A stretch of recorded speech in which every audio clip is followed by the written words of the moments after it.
All right, so we got a tournament today, guys. We got a tournament from Historic Alliance Gaming. They're hosting a $300 prize pool. It's a 1v1 and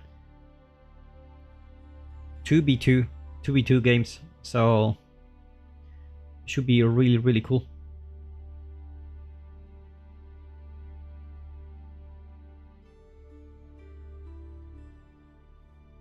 So just trying to figure things out here.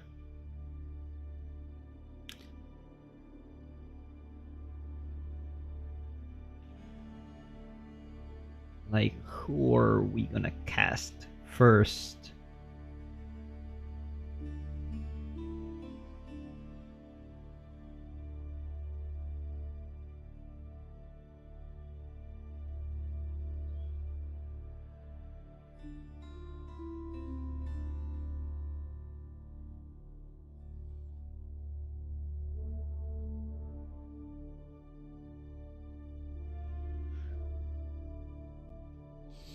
So I'm only confused. Who's gonna play?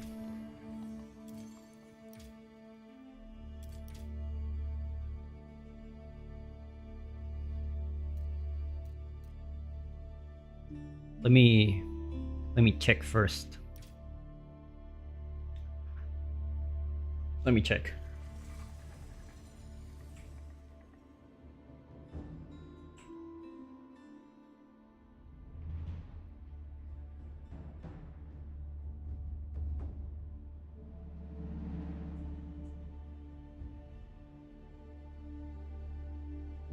So we're starting with some 1v1s. There are some delays here on the observer mode, so we're actually starting with Continental. All right, we got a game, team. We got a game.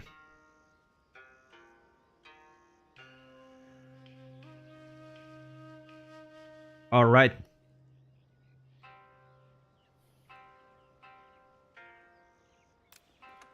Guys, first game of the series. We got in the color green playing as the Chushi's Legacy is CSO.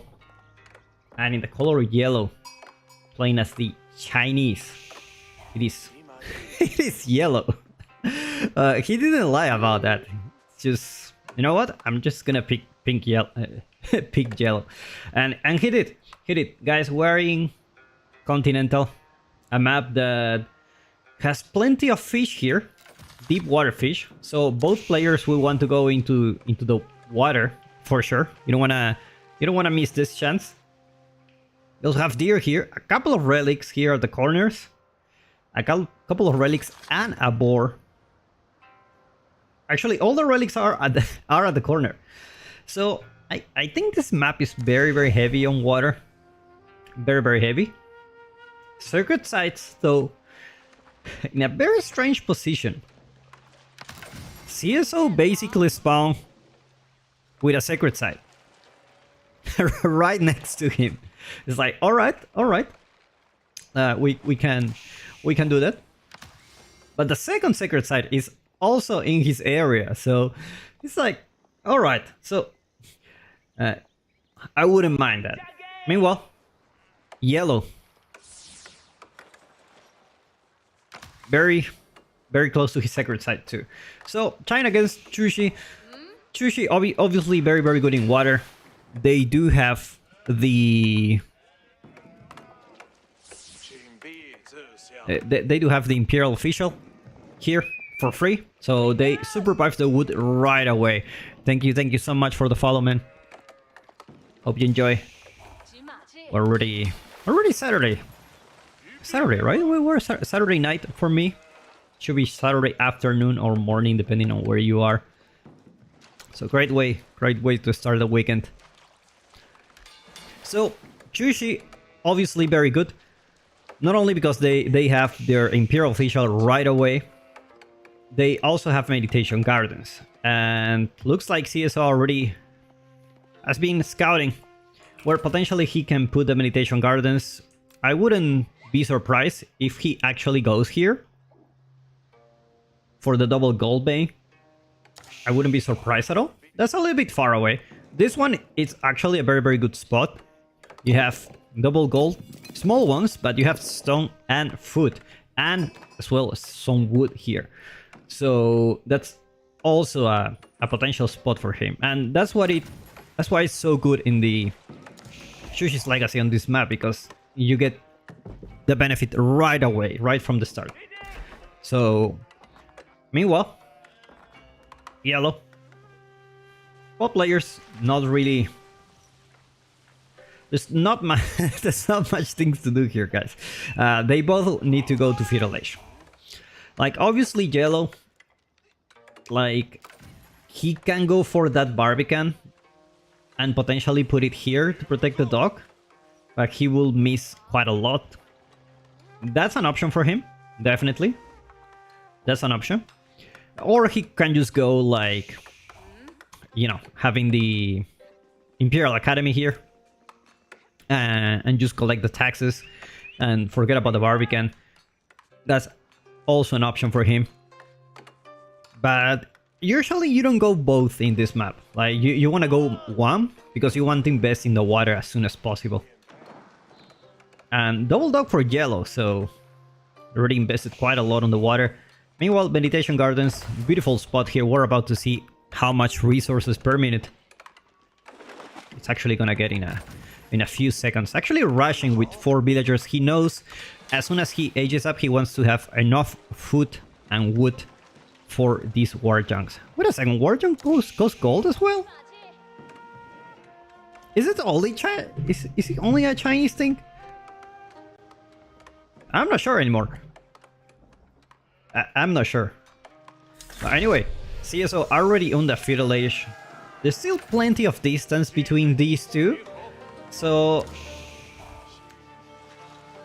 I believe yellow will have enough time to react to this. Like he just needs a little bit more food and he should be good to go. Meanwhile, Meditation Gardens just working slow but steady, and we're having quite a lot of income here.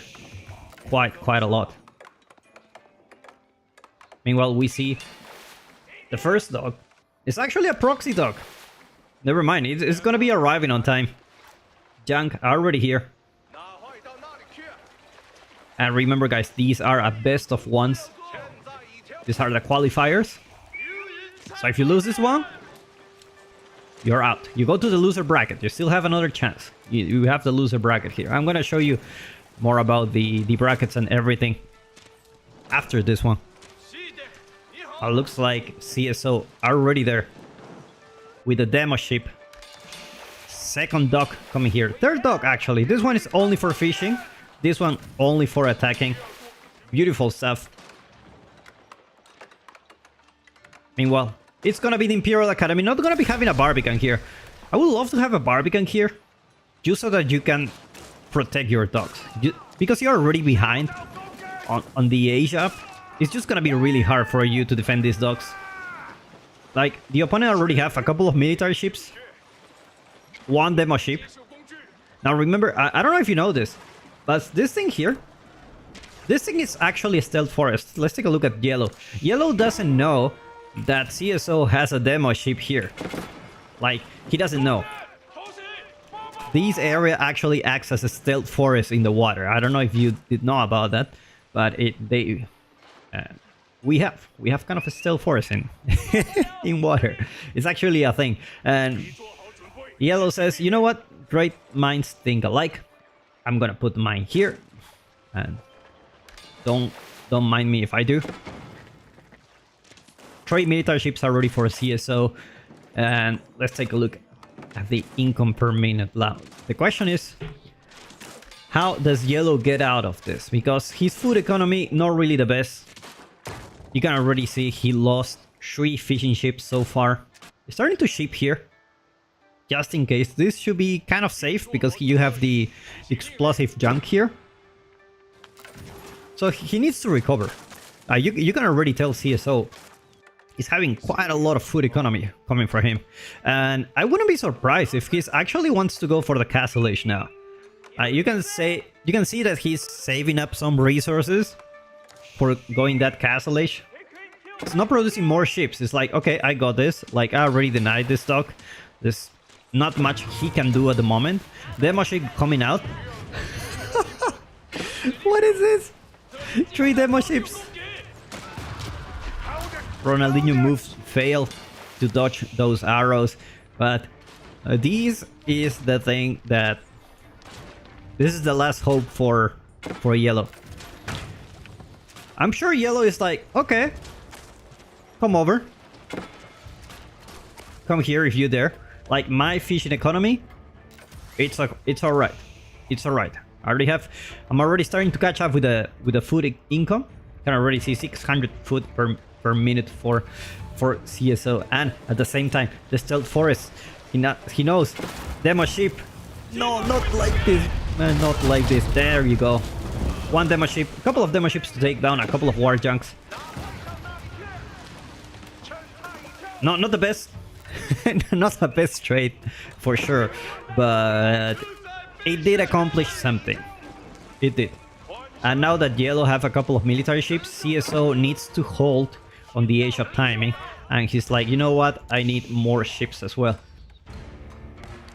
Now keep in mind why Chushi's Legacy is also very good in this map, in hybrid maps, is because they do have the ability to age up faster. Because they are in the Tang Dynasty, their bonus is like, okay, you can have a discount for each age up. What is this guy doing here? So CSO already hitting Castle Age very soon.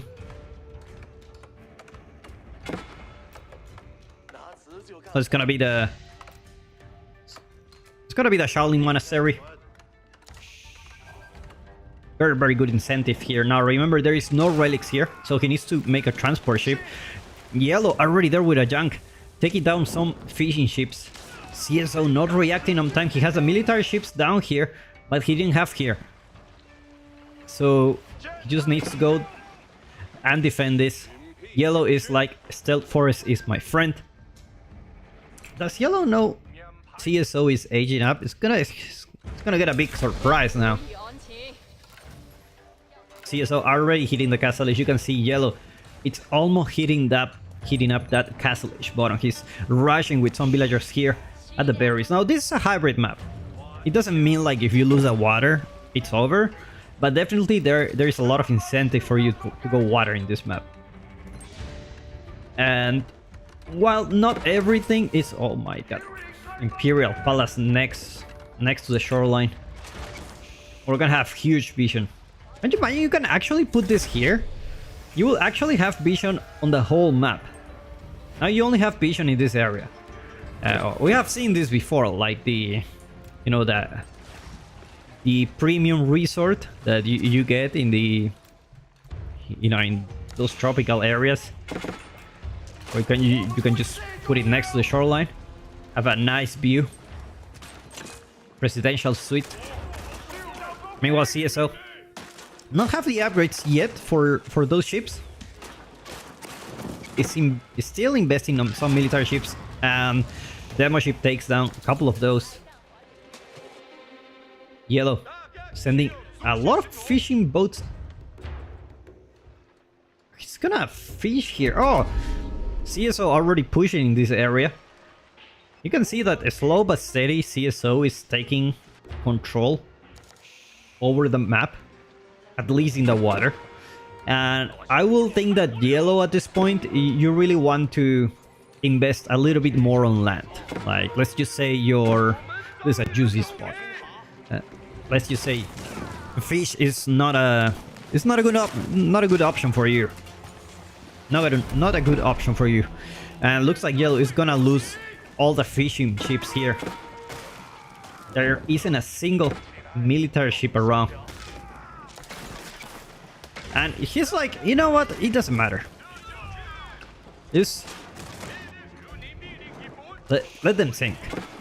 Let them sink, you know. Meanwhile, I don't know if CSO knows this, but there isn't any relic on this map.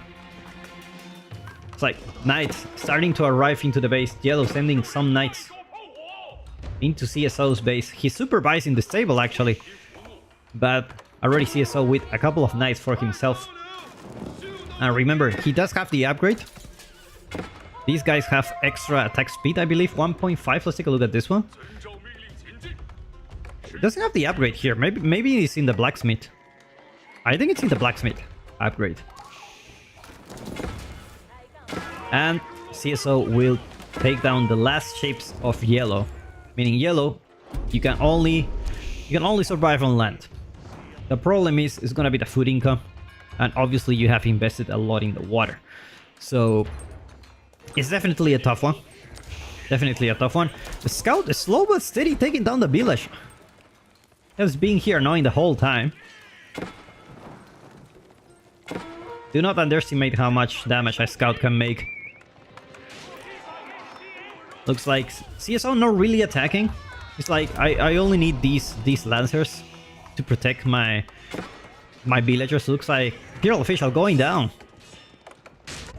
At the same time, CSO already taking control of the water. Looks like yellow. It's like he doesn't want to go to the water anymore. It's like, where do you take it from here? I mean, you just need to do it all in at this point. Like, you cannot go farms. That's for sure. There's not enough time to go farms. You need to use the food resources that are here that CSO is not using.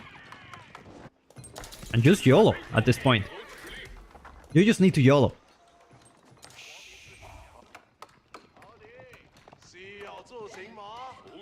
Well, more monks coming for CSO. And he haven't really... None of the players actually wants to grab some of those relics. Yeah, no relics so far. No relics in being grabbed. Which... Oh, no, never mind. First relic coming home here. Looks like there is a bug in the observer mode. Whenever you have Shaolin monks, it doesn't say here in the UI who's holding the relic, but never mind. Yellow taps out. CSO takes the first game on this tournament. We're still on best of ones. Actually, let's take a look at the timeline. Yeah, it's it is unfortunate. Why is the villager count so low for CSO? I don't get it. I don't know what happened there. Something happened. Something happened. But anyway, it is what it is. Right. So I'm gonna show you a little bit of the tournament. So I'm a little bit confused on this one, but so you have teams, right? And so obviously, oh my god, this camera. Hold on a second. Hold on a second. Yeah, every time I say hi, the camera just goes crazy. Every time. But anyway, so you have Team Elephant, which is Louis MT and CSO. You have a blank, which is 3DB, and I believe it's where is it? There you go, Annotant. Got Kaio. Vietnamese squad, you know, the Vietnamese, they love team games. You gotta be careful with those.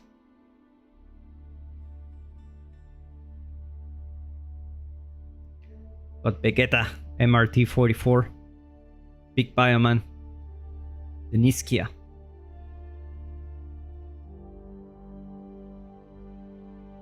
Alright.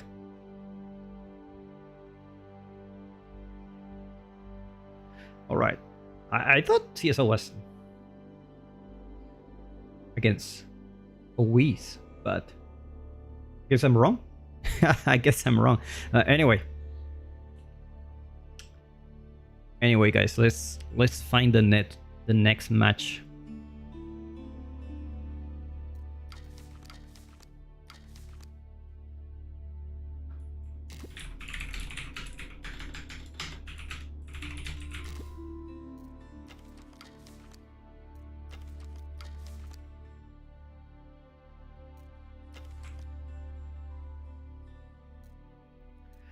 Nice. It's gonna be like let me take a look at their Excel express sheet. So the thing is, they are in teams, but each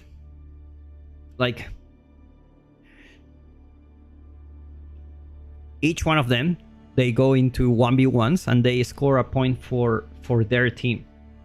All right, so you need to win as a team. That's the thing. You need to win as a team to make it. You can take a look at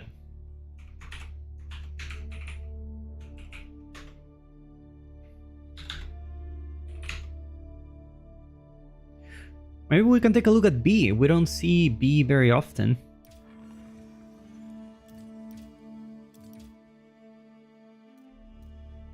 We don't see B very often.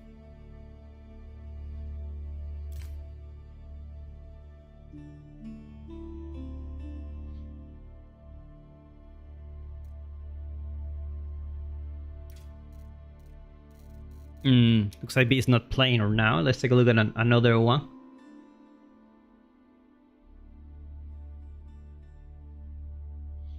All right, I think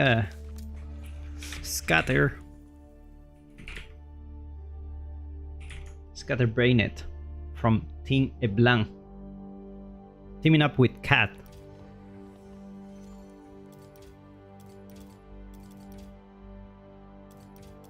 Okay, not playing at the moment. Let's take a look at another one.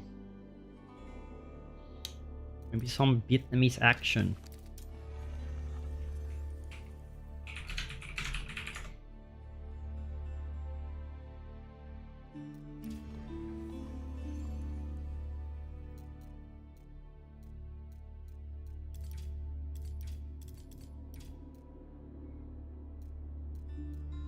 Okay, this this one has the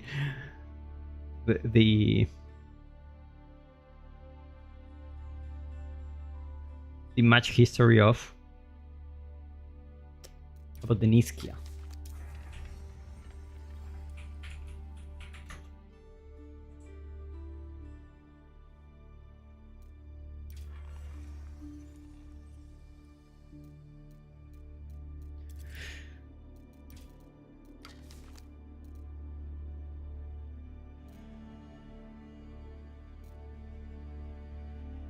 So actually, we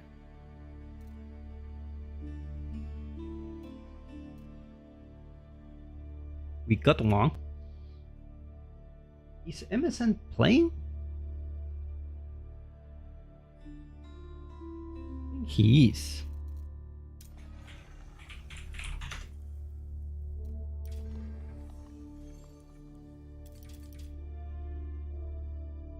Oh, he's not.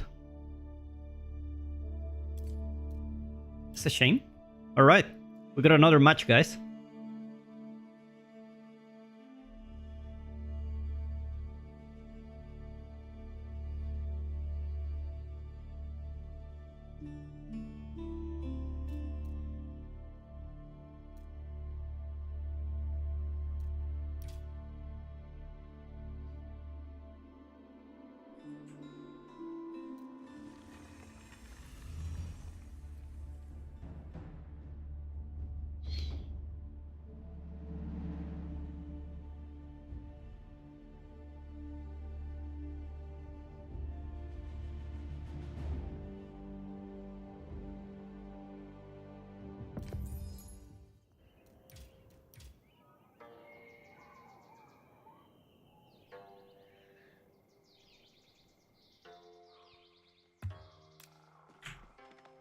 Alright, guys. We got another game. This time we have Corvinus in the color red, playing as the Chushi's Legacy against Florian Primer. Oh, is it the first? You cannot say it's the first because it's like there. I will say like maybe he's French. I don't know much about French, but it's maybe similar to Spanish. Florian el Primer. Could be Florian the First. Anyway, playing as the Mongols. We're back in Continental here, and Florian has chosen the path of the economic path. Like, you have a couple of options here as the Mongols, because you are one of the few civilizations that can mass a lot of units in the Dark Age. You have one of these, the option of actually going with some Spearman here. And there is a room for you to actually put the Spearman here and fight. Even Tower Rush. You can do many things. You can even Tower Rush here. And obviously you will ignore the water for now. Mongols is one of the few civs that can actually... They have a lot of incentive to go that route. Obviously, Chushi, we have seen it in the last match. Obviously, it's very, very strong on water. Imperial official, giving quite a lot of wood economy at the moment. I'm just gonna leave the number of villagers, the distribution of villagers here, just so that you can see what's the build order for these guys. But we have witnessed how strong early Imperial official and Meditation Gardens is actually is so useful for you in these water maps. And not only that, the discount for aging up, it's actually very, very good. So you need to keep that in mind. Meditation Gardens probably don't have many good spots here compared to the last match. Potentially go here to get a couple of stone and food. Personally, I'm a lover of food. But if you cannot get that, probably here. A couple of gold veins, wood and stone doesn't look like a bad idea, and you don't walk that much. But anyway, Mongols obviously, now that they have decided to go on water, they won't have much military on land, so it's a pity. It's a pity. I was about to was expecting some action here from our Mongol friend. Second dock coming for Corvinus as well. Florian only have one dock so far. So, I mean, Mongols, their economy is just not as good. Their economy is just not as good. So let's take a look at the income per minute here. Like, look at the wood economy for Corvinus. Like, obviously he has less villagers, which makes a big difference. He looks like Florian is trying to age up as soon as possible. Like, you know what? We're gonna sacrifice a little bit of our economy just to age up as soon as we can. And Corvinus is like, I'm gonna take my time. Double dock here. Eventually I will be able to age up. Florian already have enough resources. Just gonna go for the deer stones and gonna go for some stables. So we're gonna have some Keshiks running around the field. Gonna be very, very annoying indeed. Corvinus with the scout here is about to know what's gonna happen. Can you actually trade here with normal traders? I don't think so, right? I don't think so. But in any case, in this map you have plenty of incentive to go water, obviously. The Khan gonna be doing Khan stuff. Actually, you can actually take down villagers like this. Looks like he's gonna be pulling quite some villagers. Kang is just gonna be blocking the way. Never mind. It's like, I'm off. Looks like he's gonna go for... Maybe he gets the gold as well. Double gold. Wood and stone. Meditation Gardens, probably one of the best landmarks in the game. And despite going for that economic lead that Corvinus had at the beginning, he's not behind on the HAP. And that's the power of Chushi in this map, in water maps. It's like, they don't need as many resources to HAP. They can HAP fast because villagers build faster. And looks like Florian a little bit in a rush to stop this, but didn't actually build Keshiks, just building early horsemen here.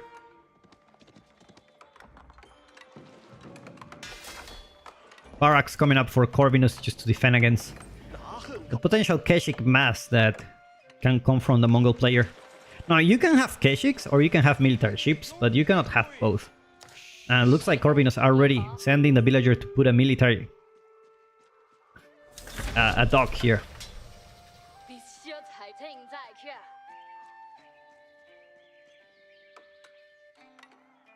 Uvu just being built. Obviously, a couple of Keshiks coming really soon. And he's getting wheelbarrow. You can tell he's very... like, he's prioritizing a lot on the land. Like, getting the Uvu, getting those military units. You know, he's having a blast. But when it comes to the water, he's gonna have a little bit of issues here. Gonna need to build a war junk. And Corvinus already here with a proxy dock. Gonna be building a junk first. Now remember, this is a stealth forest, so he doesn't know until he sees this.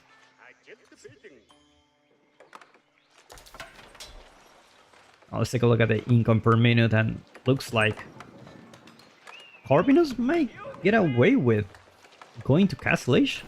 I don't think he's gonna go castle anytime soon, but he only have like 4 villagers on gold. But keep in mind, you have Meditation Gardens, and this thing give you 25 gold per minute. It's like half a villager. 25 stone, 25 gold. Looks like he didn't get the second gold vein, which is unfortunate. Scout actually attack from distance when it comes to the ships. That's a new one. that's a really cool laugh. I never actually hear the voice lines from the military ships from the Mongols. It looks like demo ship already here, and the junk just gonna be causing some trouble. It's gonna be pulling a Sprinkle ship, which obviously is gonna deal good with this against this, but who's gonna deal with the... Oh my god, that's a... Look at all these proxy docks. 3 of them here. It's just gonna be building a lot of military ships. Demo ship. No one to contest the demo ship. It's just waiting until he has like enough damage to activate the demo ship so that he can actually take it down. Because if you actually use the demo ship and you are around the aura of this, you can actually heal your ship and you don't take it down. And that's unfortunate. But this is like the ultimate disrespect, guys. Like, this is a dog next to... this is like a... I don't know about you, but this is illegal. Alright, guys. Corvinus takes the first game on these qualifiers. Alright. Let's take a look at other ones.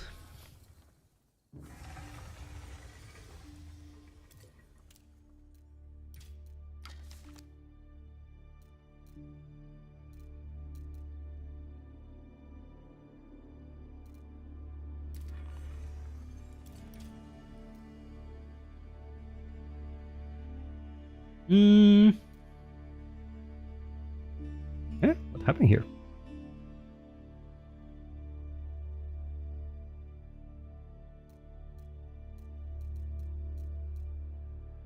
Oh, it's not. It wasn't updating.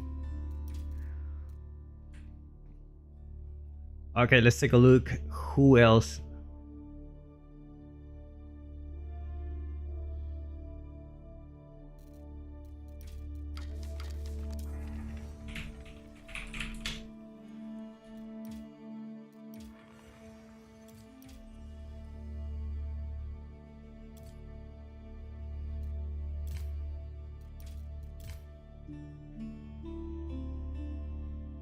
Okay.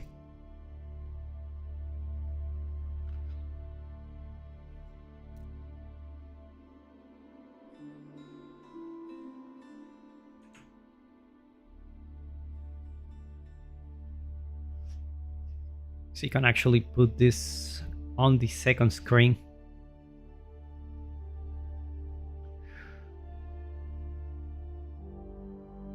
I wonder if they're going for the next map. Let me take a look at the map pool.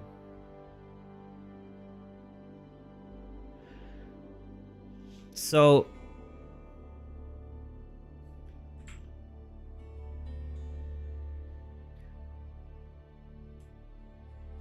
this is the qualifier map. So we're seeing Continental now.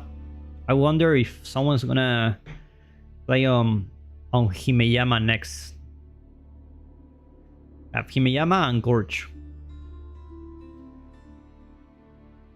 So it's like each player will just get 1 point for each team. And if you win 3, which is like 3 matches in total. So let's see if I can. I have the. I don't have it here. Like if you win 3, you actually get 4 points for your team. And in the team games, you're gonna do a 2v2 actually. So it is important that both of you win in the 1v1. So it's a really cool one. So after the 2v2, you're gonna go for 1v1s. It's like you're gonna face your teammate. Which is very nice. Very, very nice. So let me see if someone is already playing on Himeyama.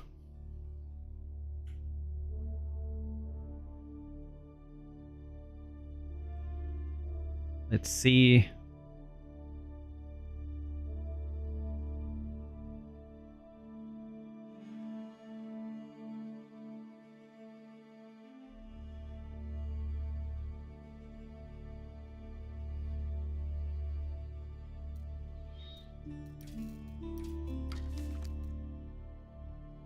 Actually, we can watch Myriad.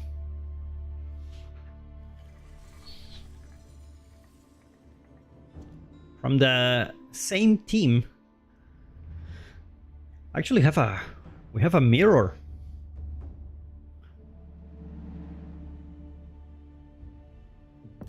We actually have a mirror. Alright guys, juice started. Himeyama map coming. Enough Continental and enough ships. It's time for some land action. I'm really curious about this one because I don't see mirrors very often. I don't like mirrors in general. But we're talking about Abbasid. And Abbasid can be played in very different ways. Like you have all the options for aging up. And mirrors in particular have a very specific way of playing. Like, it's just very different. Because the other player can just do this exactly the things that you do. And like, there's nothing you can do about it. Right? It's like you go for 2 town centers Abbasid, and it's like, okay, I go 2 town center as well. Or it's like I go 3, then I go 3 as well. And you are in this equal, like economic situations where there's like both of you have golden age. It's like, it's not like, for example, you're playing China against English and you're 2 TC China against 2 TC English. That's technically not a mirror because your villagers produce faster, you have imperial officials, and you have the taxes and everything, and the English have the bonus from the farms, and it's just very hard to calculate like who's ahead.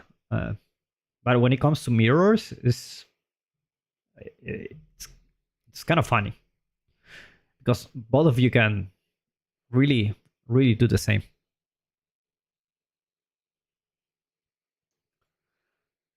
But we will start soon, guys. I'm gonna view with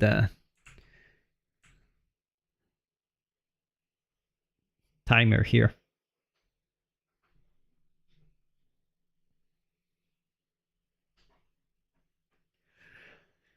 Myriad against Kaio should be an interesting match, I believe. Now this is live, so I don't know the results. I don't know anything, guys. This is as exciting as it is for you, it is for me to see who's actually gonna win here. I should, on the meantime, give you the...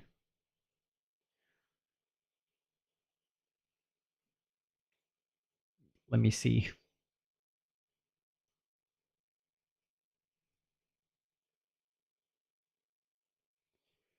If I can find...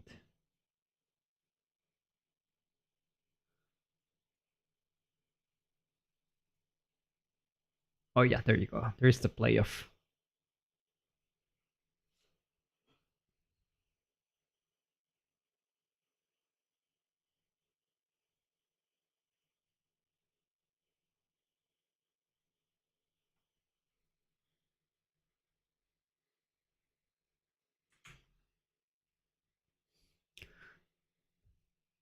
So if you take a look at the playoff,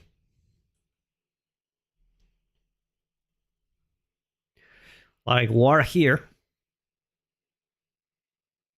this should be saying 1v1s actually. Round of 8, like, and we're gonna go for 3 1v1s in total, and then we're gonna go for 2v2s. I think that's what I think, from what I understand here. But we will see. We will see, guys. All right. Let's go. Let's go for the next game.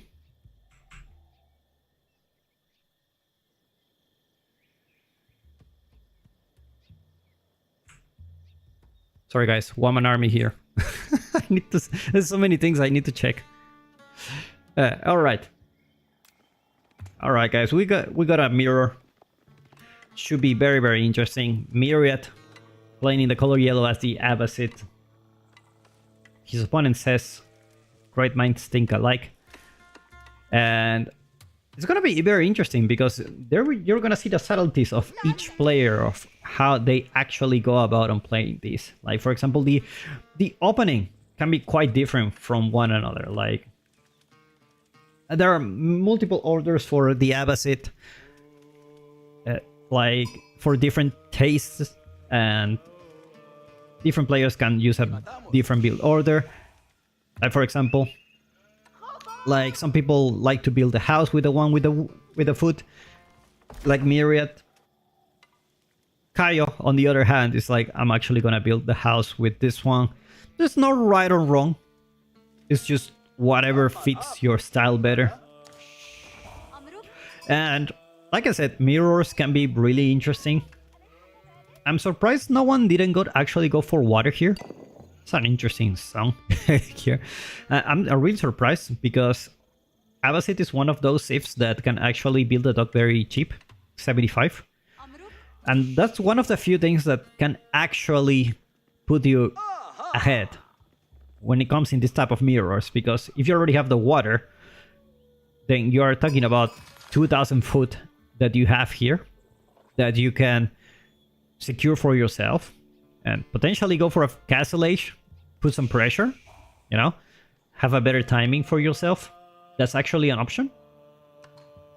Now, this map in general, water is not like a super big deal. It's just like a small advantage. Why I like the choice of going water here is because you kind of force the opponent to go military wing, and you can go eco wing yourself. Like, because you have the dog here, you will force your opponent to actually deny this food source, so he will be maybe thinking about getting that, you know. Look at that, Asia at the same time. We have exactly the same timing for each player. Economic wing hitting at the same time. Oh my god. Same age up. We're gonna have a game, guys. And let's see how are these players gonna play this, because there are multiple ways you can go about with Abbasid. You can go for the premium army, camels. Like at the beginning, horsemen and camel archers. But it's a premium army. You can go the infantry route. That's also an option for you. So we will see. We will see. Maybe. And who's gonna go more TCs here? Like usually, with that Abbasid match, like you wanna go more one extra TC more than your opponent. If your opponent goes 2, you go 3. If he goes 1, you go 2. You always ahead on the town center count. But when it comes to the mirror, it's like, who's gonna stop here? If you go for 3, then means I go to 4. Or if you go, and then if the other guy goes to 4, means I go to 5. There's a point where you can actually stop, and you're, you know what? Are actually gonna be. Hold on a second. Some messages here. There you go. There must be a point where you actually stop, and it's like, okay, you have more town centers than me. I'll let you have that. Let me just continue with the rest of the game. About players should be hitting up those upgrades. Kaio slightly ahead with just some seconds. I mean, it's just a small thing, to be honest. It's not like a big deal. It is not a big deal. Now, where you put your town center here, like, you have a juicy spot here. Like, if you put it here, next to the gold, you have wood, gold, berries. Beautiful. Does Kaio know about this? He does. He does know. Meanwhile, Myriad doesn't have the same luck. If you want to play it safe, you can, like, put it around here, next to the wood line. Or you can play it super safe here next to the 2 wood lines and protect your wood for some time. Wood is definitely a problem in this map. This is why civilizations that are like French or civilizations that have a good tempo early on, where they can be aggressive, they're very good in this map. Just because it's so open. Like, you can just attack from multiple angles, and the wood line is very, very small. So they're gonna be running away from this wood, going through the next one, and it's just very open map. Well, we already know the answer for Myriad. He's gonna go for at least 3 town centers. Kaio, on the other hand, I'm actually going for 3 town centers as well, if you don't mind.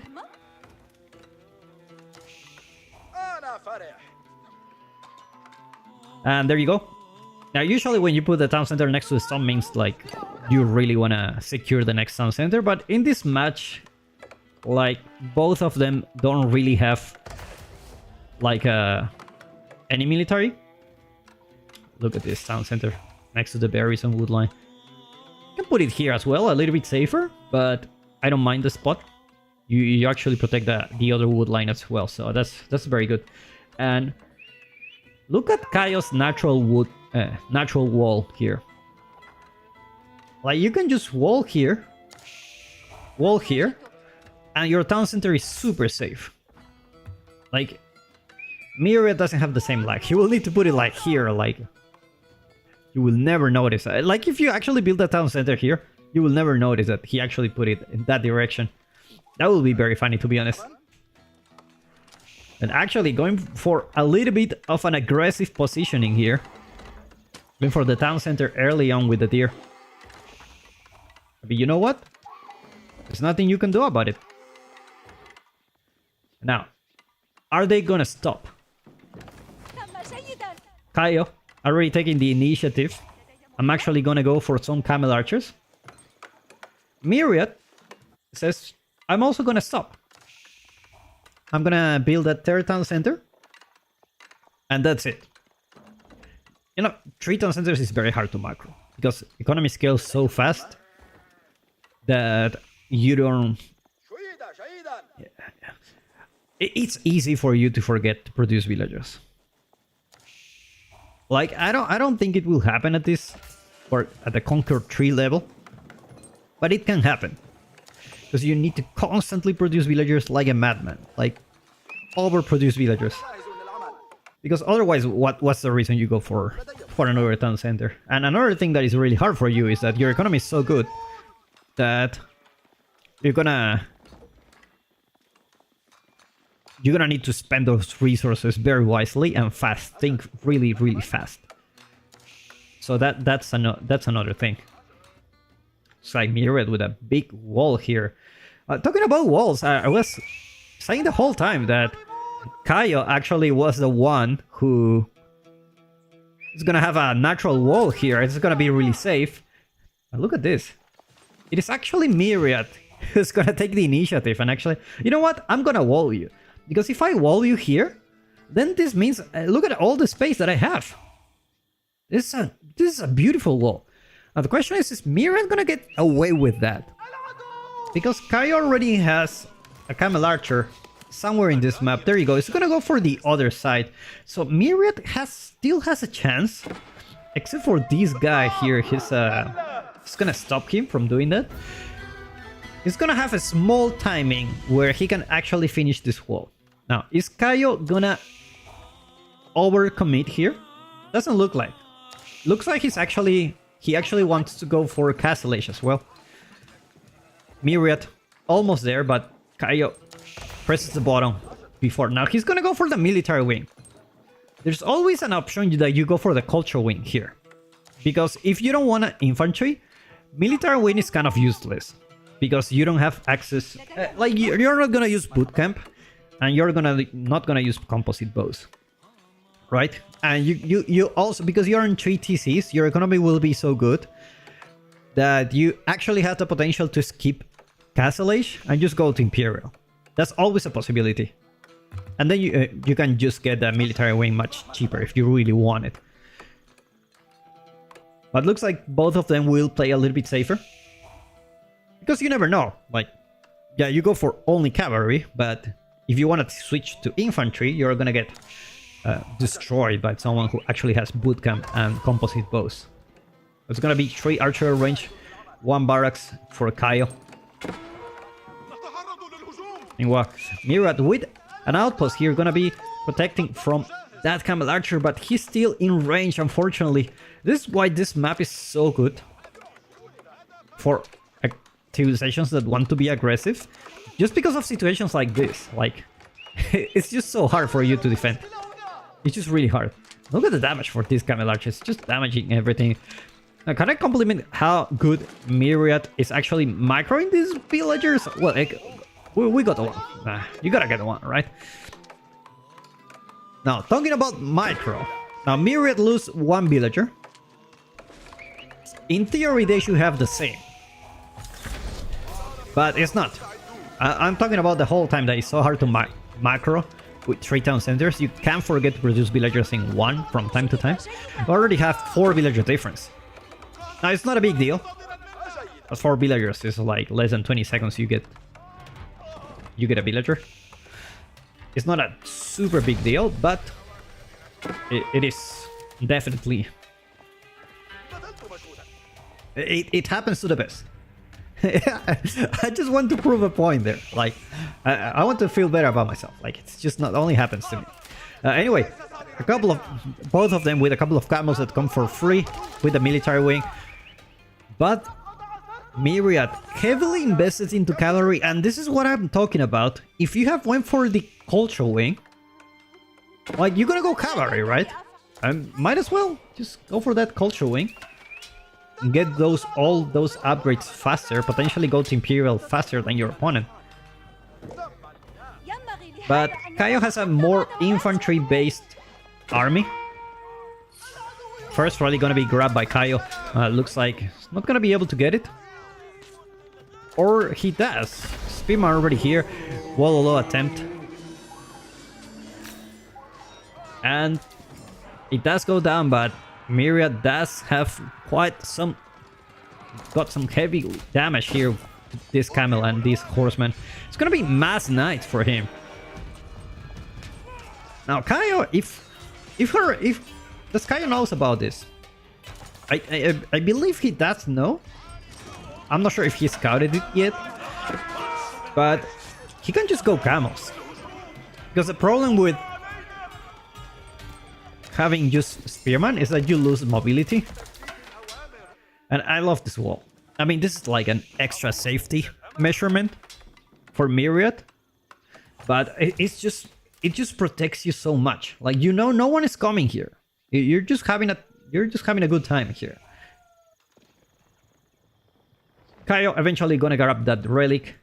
Looks like Myriad will go for the one that is far away. Kaio is gonna go for the one that is far away from him. So they are both thinking the same. Both coming for Myriad as well, and he's getting some archers. No composite boys yet. It's a little bit too early for that. But Lancers are gonna be raiding here. Now both of them are in 3-town centers. So if you wanna have a good raid, you need to kill at least 3 villagers under 1 minute. So definitely it's annoying. I mean, Myriad has taken down 5 villagers so far. He's gonna be losing these Lancers. Most of them have very, very low HP, but Kaio goes for another raid here. But this time with infantry. Myriad goes away very, very fast. Doesn't lose many villagers. Looks like he only lost 1 somewhere. It looks like these Lancers will eventually go down. Myriad heavily invested into cavalry. Looks like he's switching to archers soon. Veterancy coming soon for him. Getting some eco upgrades as well. And looks like Miro will grab 2 relics for himself. The third one should be pretty much... We can say that Miro is gonna have it, right? Like... The third one is just gonna be... Like, no way, but... Kaio is like... You can't wall me like this, man. That's just the level of disrespect that you see here. I'm just not gonna allow it. Just not gonna allow this happen. Now, Kaio has a lot of spearmen and crossbows. Myriad has a lot of archers. In theory, these guys should melt Kaio's army. Especially with composite bows coming soon. Villagers fighting for their life here. And meanwhile, Kaio has invested more in farms. Myriad has been using those natural resources. He just started doing the farm transition. But anyway, both players will just have a very, very easy farm transition. Kaio already looks like has an objective at... I don't think Myriad is so invested into this town center. You know what? I already got a lot of value from it. You can take it down. I'm not gonna defend it, probably. Hello, DM. Thank you for coming. Thank you so much. Hope you're enjoying your time. Looks like Mira is now gonna go for it. 28 archers plus 2 range attack. Not coming yet. But Kaio doesn't have any blacksmith upgrade. So these archers are gonna do a lot of damage. Quite a lot. Especially, we're talking about spearman crossbows. Archers are just gonna be melting this army. Look at this. This is like nothing happening here. This is a very, very good fight for Myriad. Villager with a... Oh no, actually that wasn't a villager. That was an archer. I was gonna say with the location disorder. It looks like Kaio wants to save the crossbows. It's like, you know what, Spearman? They are expensive. I don't want to lose them. Sorry, crossbows are expensive. I don't want to lose them. Myriad says, crossbow this, my friend. I'm already pushing you. You're not pushing me. It looks like Kaio got away with the 3rd relic. Now, this is huge because if you're actually going for the late game, and I think Myriad will not want to go there yet. He wants to take advantage of this. Might as well build a ram or 2 and just start pushing slowly here. You have plenty of archers. Obviously, Kaio can have a big army soon.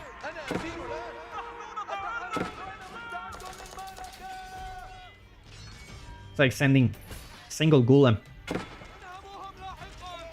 just to harass. It looks like Mira already pushing here with mostly archers. And it's gonna be Archer Lancer. I like this. Look at the archers against golems. They're actually doing quite a lot of damage.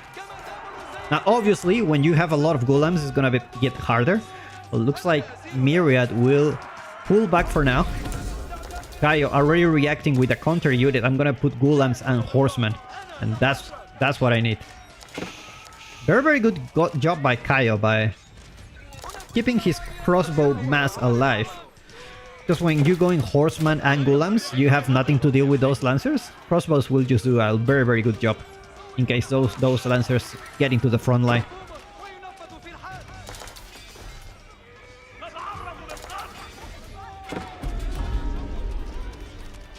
Myriad capturing the sacred site in the south, meaning it will go for a sacred site victory soon. You can potentially think about that.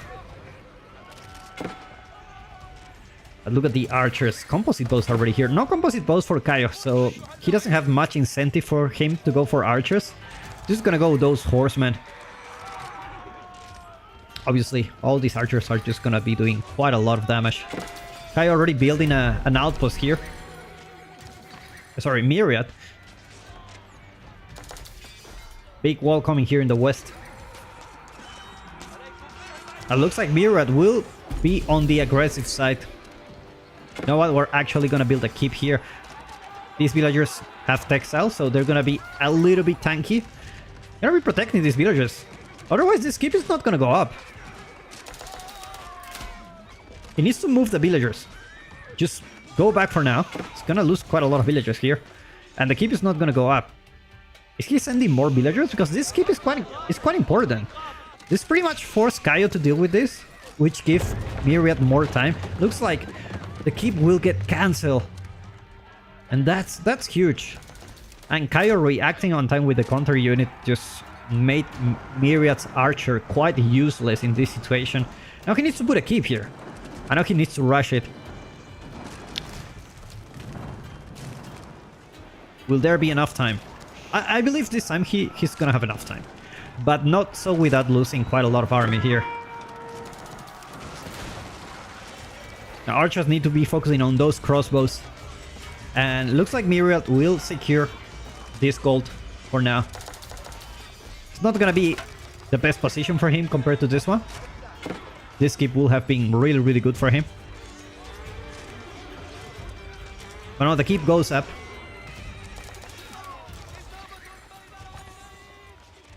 Kaio with plenty of wood. Wondering if he actually want to go for a front transition or anything. Myriad already there. So it's just a matter of like winning a fight. I'm just thinking about going Imperial Age at this point. Oh no. Myriad's going for the stone here, but Kaio is sending those horsemen.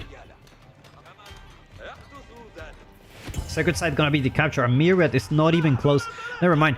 Lancers coming, but they are a little bit injured. Gotta be careful here. Gonna be losing quite some Lancers. Myriad sending a single villager to stop the sacred site from being the capture. Looks like horsemen are gonna do the job here. Myriad needs to react fast. At this point, I don't think both players really mind about losing villagers. You're on 3 TC, so it doesn't really matter. And with that, Kaio just loses the potential of decapping the sacred site. Now with this keep here, Myriad will keep pushing, and obviously, I believe he's thinking about putting another keep here. Unfortunately, he lost all the villagers here, so the stone gathering will slow down for the moment.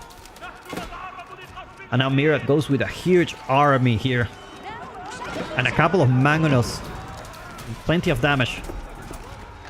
This guy's gonna be building an outpost. He has a trebuchet here. Trebuchet. Just deal with that keep. Now remember, trebuchet is actually actually a viable unit you can make this season. Sorry about that.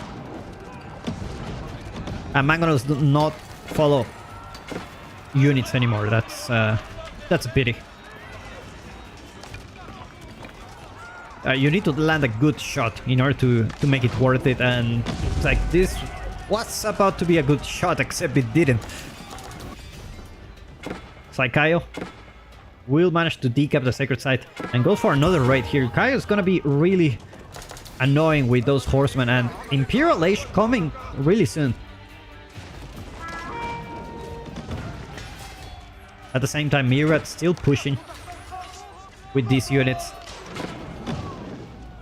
Gotta be careful not to lose that trebuchet. Is Myriad gonna decap it? Looks like it's a little bit too late for that. Myriad not gonna go for a sacred site victory now, and this gives Kaio quite a lot of time to think about what's the next plan, because now he doesn't need to think about the sacred site victory condition. He needs to deal with this, and now he can focus on that. At the same time, there has been a huge raid here. Myriad has lost quite a lot of villagers, but they're pretty much the same, to be honest. They don't really mind. Not really mind at the moment. There's plenty of idle time coming at Myriad's space. Problem is, Myriad has a lot of resources. As he haven't hit up the Imperial Age yet. He needs to hit that bottom, because Kaio is about to hit Imperial Age in 30 seconds. He needs to secure some gold. He's gonna put in a keep here. Definitely a good spot. One thing about this map is that there are no big gold veins, so like gold is an issue actually in this map. That's why Trade Wing is actually a good option for you. Because eventually, like, depending on how the match goes, you want to go trade.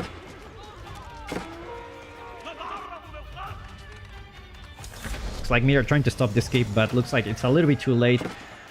And Kai already hit the Imperial Age. Looks like Myriad, he can hit the Age at bottom anytime soon. Look at these houses, Imperial Age houses, beautiful. Now Kaio has 3 relics, so he definitely benefits more than Myriad. If you remember, Abbasid doesn't have any kind of passive gold income. If you don't secure relics and you lose access to gold, it's over for you.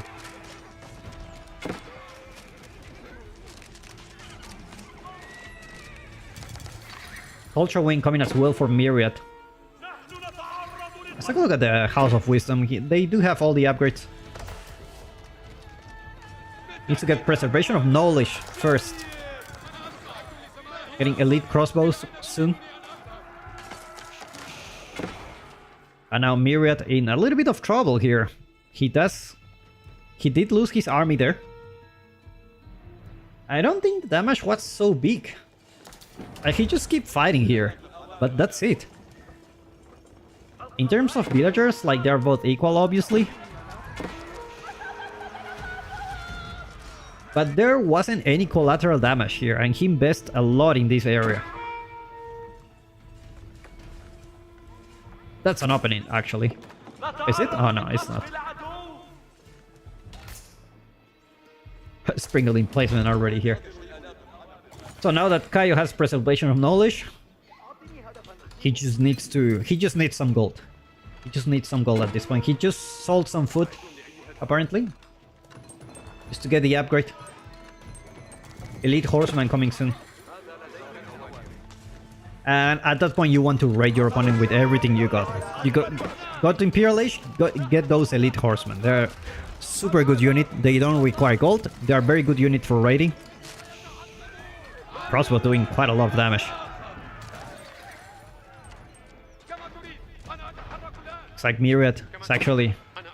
I'm gonna deal with those crossbows. It's gonna be very easy. Trebuchet. Gonna get caught off guard here. Gonna be losing some valuable siege. At the same time, Myriad getting those elite crossbows as well. He needs that Preservation of Knowledge, because gold is an issue in this map. You have a little gold here, and here, and that's it in this area. That's over. And you know how expensive these Imperial Age upgrades are? Like, you need that gold. Now, what I like about Kaio is that he's always having a big horseman mass.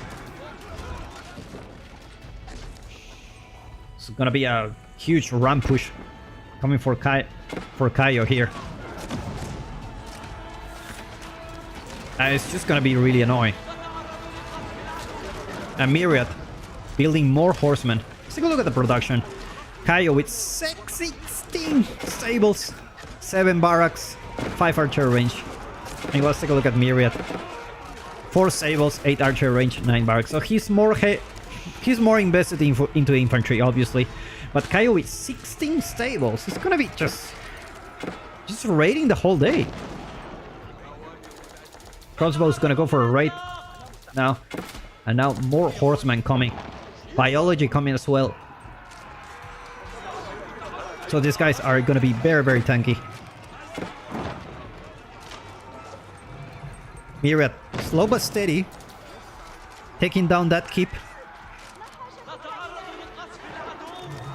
He needs to build that mining camp. Otherwise it's gonna be a long distance wander. But look at that line. Look at the minimap. It's just non-stop units coming into Myriad space. Like he just won't stop. Looks like Trebuchet is gonna go down. Like, already sending those horsemen here. Villagers getting pulled. Save one trap. Kai is actually repairing the keep.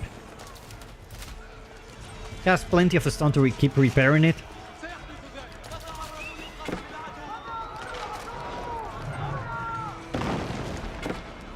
It's funny how both players don't really want the mining upgrade. Let's take a look at the House of Wisdom because that's really important. So House of Wisdom for Myriad, not any upgrade yet. Meanwhile, House of Wisdom for Kaio. He only got Preservation of Knowledge. You need to hit this as soon as possible. This is like OP. 8% more resources. That's exactly what the doctor recommended. And looks like Myriad go for a huge horseman's around here. Taking quite a lot of crossbows with him. And he's gonna be able to take down the keep. But not if Kaio stops him from doing that. Sending hundreds of horsemen here just to take down that trebuchet. First trebuchet goes down, second trebuchet goes down. And looks like this keep will thrive so far. He's not gonna be able to take it down. Gulams is still not elite upgrades for them. And Myriad with a little bit of a gold problem. Because there is no gold here. Kaio is just ramming the hell out of Myriad space. He just have 2 relics. Switching for hand cannoneers. I like this. I like this a lot. This is like your premium army. 9 hand cannoneers is not bad at all. Looks like Kaio. Either he will switch to Camel Archers, which is a very, very good unit in Imperial Age. They don't require gold. And they do plenty of damage. You can also go for Camel Support. It's a very important one. Medical Center is actually an upgrade that a lot of people don't really appreciate. But you could have Medical Centers long time ago here, and all your units will heal. Medical Centers is like legit one of the best upgrades for the Abbasid if you can actually use it well. Like it's just so good. And now Kaio has 75 military units. Myriad is just rushing a keep here, but I guess like those rams are just gonna keep destroying Myriad's production. Beautifully played by Kaio. He takes the second game of the series. And even an extra point for his team. Let's take a look at the timeline. Like both of them are, like you can already tell like this is a mirror. And this is where Myriad had it. Except it just didn't go very well here. And this is where Kaio, slow but steady with those horseman raids, starts taking control over the map. And Myriad was in a really tough situation where he just didn't have access to gold. And yeah, at the beginning, it's just overwhelming amount of units. Well play. Well play.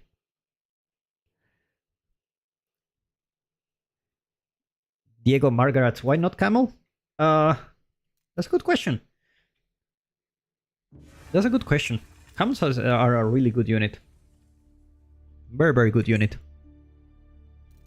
You cannot mass so many of them, that's the thing, but they're like really good.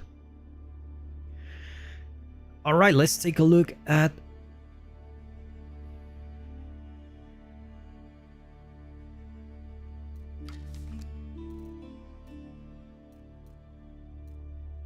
Let's see which guy is next.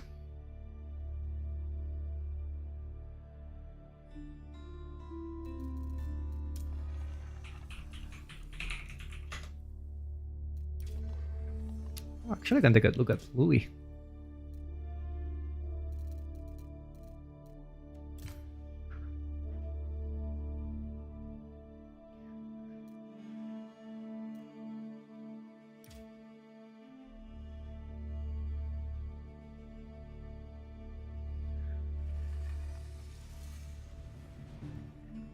Getting a lot of good games today, guys. Shout out to Historic Alliance Gaming. Have a link in the description below. They are the ones organizing this event. The main cast is in French. For those of you who are French speakers. But obviously we're covering in English here. Alright guys, we got a game. We got a game now.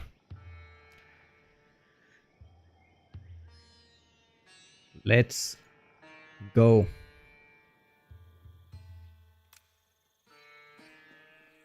We got in the color green. Playing as the Delhi Sultanate. It's Symbios Legend? Symbios Legend. And in the color pink, playing as the Holy Roman Empire. This Louis MT from Team Elephant. Now remember, the way this tournament works is that each... so you're in team, right? Like Louis is teaming up with CSO, Team Elephant. Each one of them gets a point for their own team. But they are doing 1v1s, like in different... different 1v1s against different opponents. So... each one of them gets a point, and then they're gonna do 2v2 matches, which is really, really exciting. We're gonna have some 2v2 action later on. Now, Delhi is one of those civilizations. Let me grab a sip of water first. It's one of those civilizations that we have seen quite a lot of changes recently. A lot of changes. Like, the most significant one was the elephants. The castle rush with the elephants. Even Imperial rush. Like, it's a very funny strat.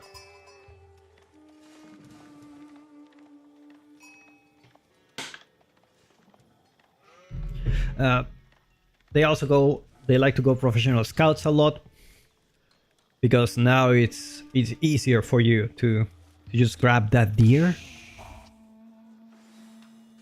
So I don't think we're gonna see Delhi fighting the Feudal Age, especially against Holy Roman Empire. Holy Roman Empire is a hard counter for Delhi. Like, it's a really, really tough matchup. I mean, let's be honest here, guys. Holy Roman Empire has a lot of good matchups. Like, they are like very, very good civilization to play with. It looks like Louis already there with 5 villagers gonna be rushing that Agon Chapel. He's gonna be at the front, but he's gonna get that gold. So definitely worth it. Definitely worth it. Now he may be thinking about the Castle Age as well. We're seeing the Dome of Faith coming from Symbios. Okay, I need to say it. I need to say it right. Symbios Legend. It's gonna be getting that Dome of Fate that a lot of people are getting quite a lot of value because they can just produce a lot of scholars, get those sacred sites like in minute 7. This case you only have 2, right? So it's not the best map for Delhi. But you can get all the upgrades really fast, and because you have a lot of scholars, you can just go Castle Age, and your Castle Age upgrades are just gonna be really, really fast. So lately, a lot of Dome of Fate players. There's a lot of faith in this landmark for sure. Meanwhile, let's take a look at Louis. What's his plan now? He has 2 options here. He either like fights in the Feudal Age a little bit. Looks like he wants to fight in the Feudal Age, to be honest. We don't see any signs for any outpost here, and he does have the wood to build one. And we don't see like a lot of villagers on gold or anything like that. So looks like he's gonna fight in the Feudal Age. Apparently. He's also getting wheelbarrow, so he's not in a rush. Meanwhile, Dome of Fate already here. Gonna be producing scholars from here and getting upgrades from here. How beautiful that is. Meanwhile, stable coming from Symbio's Legend. Gonna be having some Gassy Raiders here. One of the best units for Delhi in the Feudal Age. Gassy Raiders, very, very good unit. Because they have extra damage against Man at Arms. They're not the counter. It's just not called it that way, but they don't do that bad. They don't do that bad. Sanctity coming in 2 minutes, but looks like Scholar gonna be here. Gonna be pumping those Gassy Raiders, just in case. Louis already have the counter unit. It's gonna be the Spearman. And these guys are fast. Wearing Air Jordans, like someone said before.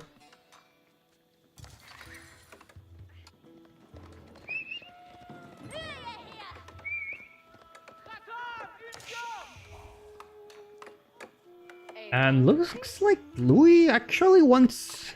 Either he just wants to be really safe, because this map is very open. So he wants to put an outpost here. Either he's thinking about a Castle Age.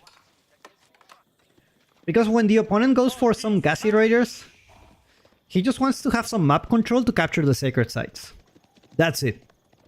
He's not doing the mega push that we usually see with Delhi in the Feudal Age. He just wants to capture the sacred sites as soon as possible and get to Castle Age. And they're in a good spot because all your upgrades are free. You already have a lot of scholars from the Dome of Fate, so you're having a great time. Archery range coming for Symbio's Legend.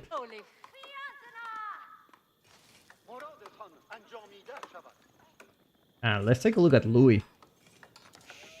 Heavily invested in these farms. Obviously, you have a lot of incentive to go farms with Ashari. He does see the Gassy Raiders coming here. These guys can't get faster than this. They're wearing some really comfortable shoes, for sure. Sacred Site is gonna be captured here in the north and at the south, pretty much almost at the same time. A couple of Spearmen are already here. Not... Now he can micro this, to be honest. You can fight this, and you can heal it. You can actually heal this. But you just need to micro. I'm a Scholar, don't be lazy. There you go. But, okay, now you cannot micro. This is an army that you need archers to deal with this. So, Sacred Site. I'm also gonna get stopped here. Not enough units for Symbios for capturing those Sacred Sites. This is a tough situation for him. Daily without Sacred Sites? I ain't buying that. Looks like Symbios wants to go Castle Age. Like, there's just not enough units for Delhi at this point. And the fact that he just goes heavily Gassy Raiders at the beginning is just not looking really good for him. Like, I think Louis already knows, like, this guy wants to go Castle Age. He keeps mining gold. He does have 5 scholars. Now, he don't really need the archers. If you can actually heal those Gassy Raiders, they actually do a lot of healing. Look at this. If you actually stop, you can actually see the healing in action. Like, it's very hard to kill those units when you have a lot of scholars. Plenty of horsemen coming here. I didn't expect this. He massed a lot of horsemen really fast. Lots of horsemen coming here. And quite a lot of spearmen as well. It's gonna be quite hard for these archers to actually stay alive here. And looks like Louis will clean this up. Scholar's not healing. Not like this. Not like this. I didn't actually saw Louis actually building a couple of stables. He was like very committed to go those horsemen. He's gonna be taking down the scholars now. That's a huge loss. You don't want to lose the scholars. And now he has enough resources for aging up. He's gonna hit that button actually. He's actually gonna do it. Let's take a look at Louis' vision, because he knows about the age up. Not yet. I think as soon as he knows that, like, he can deep dive here.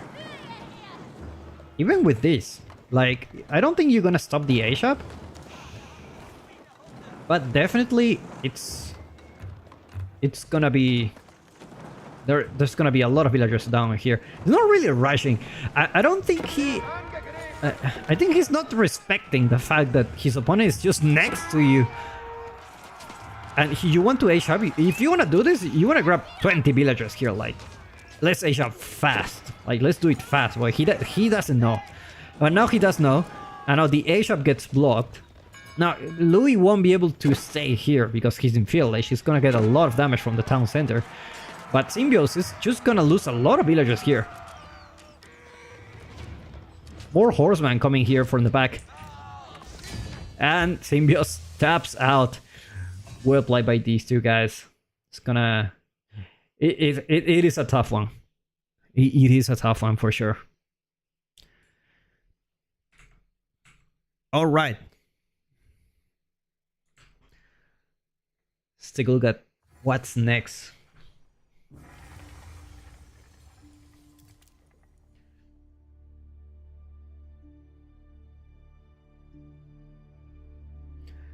So I do have the results for a lot of these teams.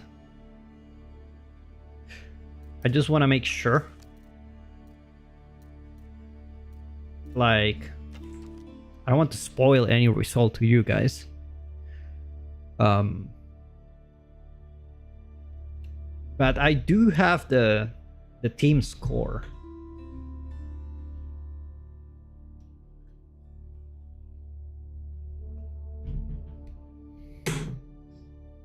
Go for the next game.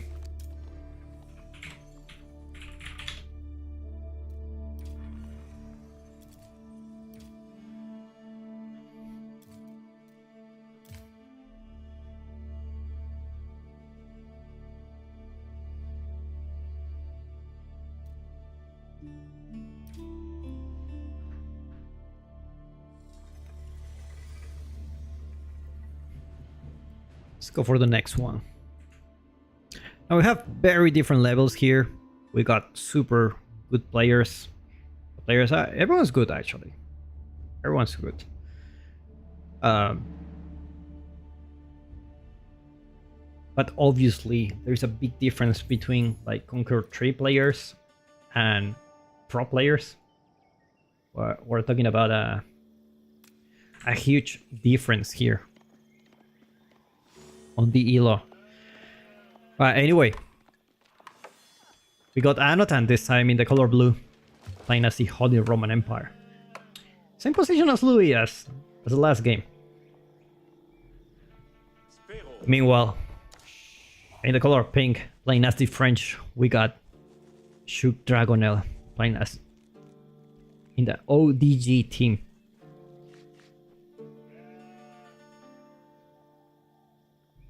I really needed a sip of water here.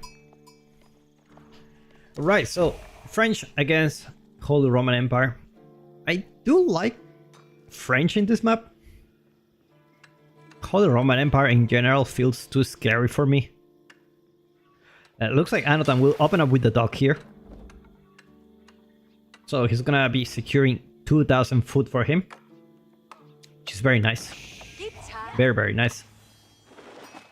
And the French do have an advantage. They do produce villagers faster. And they have access to Royal Knights. Now, obviously, Spearman is a unit that Holy Roman Empire love to make. And they are actually better than other Spearmen because they actually run faster. So you have more chance to take down those Royal Knights. But in general, like if you get enough mass, like you should be able to deal with them. The problem is the Holy Roman Empire economy is just very, very good. It's just very, very nice. Now we see a dock here. Obviously, it's just gonna be like 3. I don't think he's gonna have more than 3 fishing ships, 3 fishing boats here. I don't think so. But just because this is not deep water fish, right? So you don't really need to go for more fishing boats. Eventually, these are gonna be useless. All your investment is gonna go to trash. Like, if you're wondering, is it worth it? Like, well, it is 2,000 food. Let's just pretend for a moment that you actually secure this food. So you have 2,000 food for yourself. You invest 150 for a dock. And for each fishing boat, 75. So it's like 300. You invest 375. You get 2,000 as a result. Not bad. It's definitely worth it. So if you have the chance to do it, just go ahead. The problem is it can get contested. And your HAP is going to be slower. But if you can get away with that, it's definitely worth it. It's not like a huge advantage, but it is an advantage nevertheless. Well, Anotan rushing with 6 villagers. Inspire. To get that HAP. It's gonna be we're gonna see that Mengwerk Palace. I do like this idea. I like it a lot because if you don't know about the Mengwerk Palace, it does give you an unique technology for the Spearman and the Horseman to have extra damage. So your Spearmen are gonna be even better against those Knights. So I suspect Anotan is just gonna go a huge mass of Spearmen. I wouldn't be surprised. Now he's gonna be sacrificing that economy. You can always build prelates from the town center, and there you go. Exactly what he's doing, and some people are actually going for this route. Like, why do I need the Acheron Chapel? Like, if I can just build prelates from here, I'm just sacrificing one villager. Don't get me wrong. It's not a good thing. But why is Anotan having? Oh, it's the fishing boats. That's why he has more villagers. He's sacrificing a villager, but in return, you're getting 40% extra gathering rate, which is huge. If you think about it, that's like having all the upgrades from Feudal Age to Imperial Age. Like that's even more than that. This 40% is like these upgrade give 10. If you go to Imperial Age in total, you have 30. This guy already give 40. Like this is insane. It's really insane. And this guy can just buff everyone here. Buff the food, buff the wood, and no, the gold. And like maybe doesn't need buff here. Maybe doesn't need. There you go. Old Pike is the one that you're looking for. Plus 2 damage for Spearman and Horseman. So these guys gonna be doing quite a lot of damage. Like now, not only that, but you also get a discount for those blacksmith upgrades. Let's take a look at Shug Dragonel. We're putting an outpost here next to the gold just to be safe. Just to be safe. I have a couple of Royal Knights already on the field. Is there a point of entry? I don't think so. Another already have one Spearman here, one Spearman there. And the Prelate will just heal all those villagers. It's gonna be thrown off the goal for the moment. But he's gonna be doing some farms. Now the good thing about going for these landmarks, you don't really care about where do you put your farms. Like, I don't care anymore. As long as it's close to the Prelate, that's good for me. Now Spearmen are very sneaky. Very, very sneaky. We're getting the unique upgrade soon. We're gonna be doing quite a lot of damage. Now, one knight against one Spearman, the knight will win, but definitely gonna take a lot of damage. Let's take a look at the income per minute now. Couple of barracks coming for Anotan, and definitely that's what I expected from him. Like, having quite a lot of Spearman going for this landmark. I already told 10 damage plus 30. Plus 20, it gives 30 each hit, so it does quite a lot of damage. 30 each, that's crazy. And that's without any blacksmith upgrade. He's gonna have 31 damage soon. So it's gonna be a melee only composition for Anotan. I like this build, to be honest. I like this build.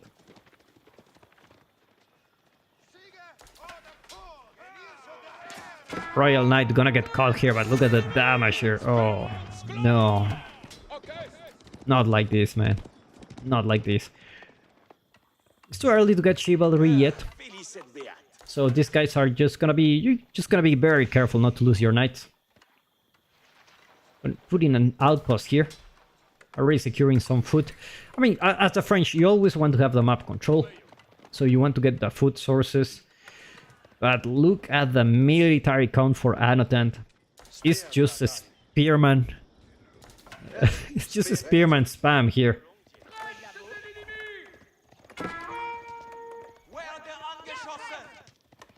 Outpost is very nice. Very nice of Shug Dragonel building an outpost in both places. Especially because Anotan will constantly keep raiding those spots, so you don't want to have your knights everywhere. Now this is a Spearman mass that is kind of scary. He does have emplacements yet. So they're not gonna be that scary, those outposts. Meaning with if you go with this, you don't really care about this outpost anymore, or just burn it. You burn it to the ground. That's what you do here. Royal Knights gets the first villager kill of the game. Now Man-at-Arms are joining the mix here.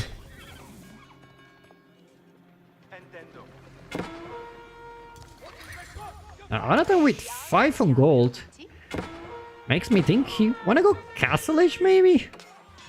You don't want to stay in the village too long. Spearman gonna be doing a crap ton of damage here. And this is what I'm talking about, like...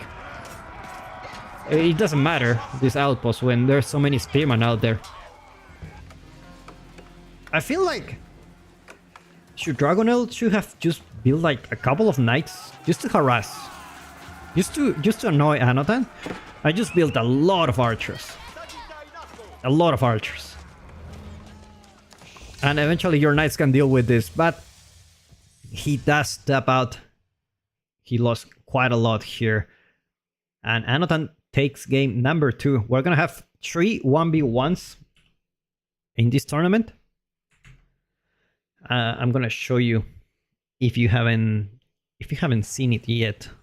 So we're seeing this now. Map 2 and map 3 is gonna be on Gorge. And then we're gonna go for 2v2 actions here. Apparently after the disqualifiers, and today I think we're gonna have the... Let me see.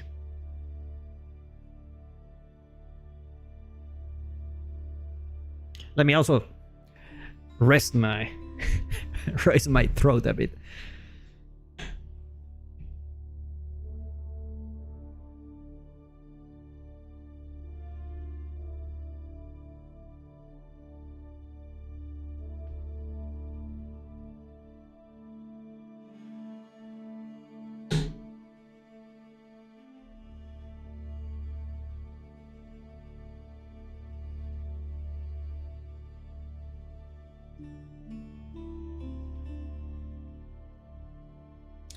Right, so we're gonna have in some gorge action now. That's really cool.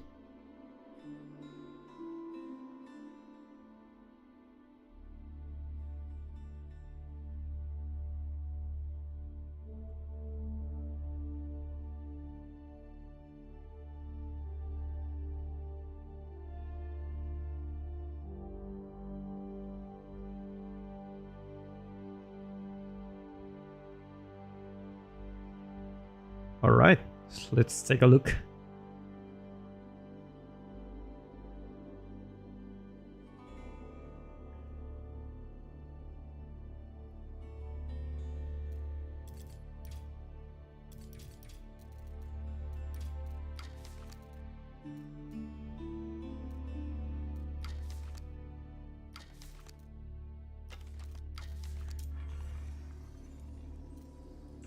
Let me see.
All right, guys, we have another game.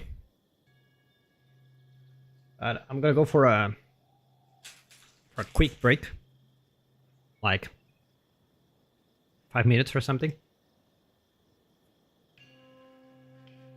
Then we will continue.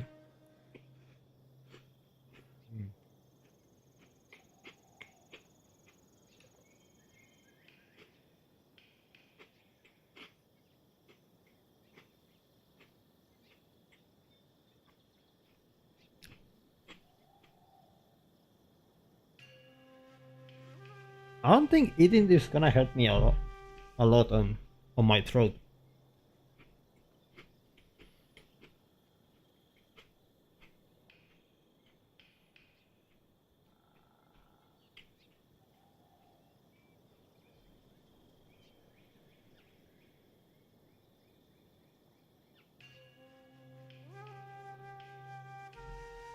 It's not.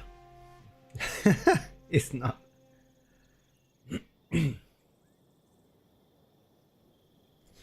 All right, so while I take a small break, my throat, I do want to check how's the score going.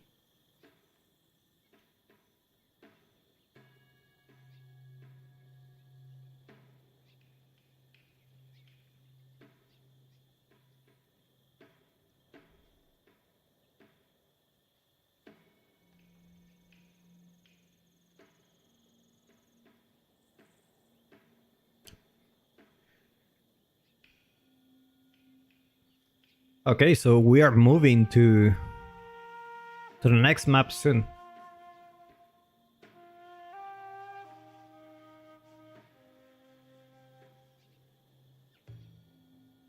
looks really cool.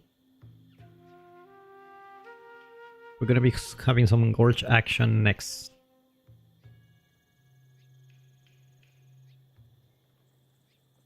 Love it.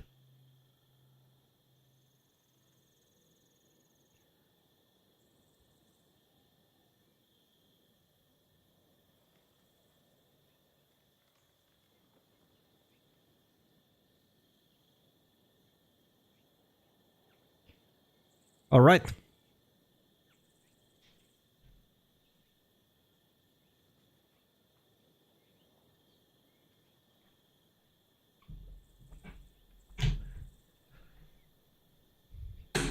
Let's go for the next one, guys. Damn. Damn.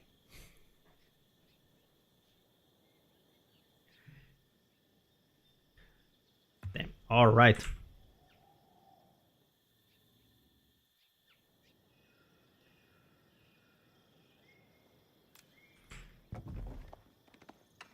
So we got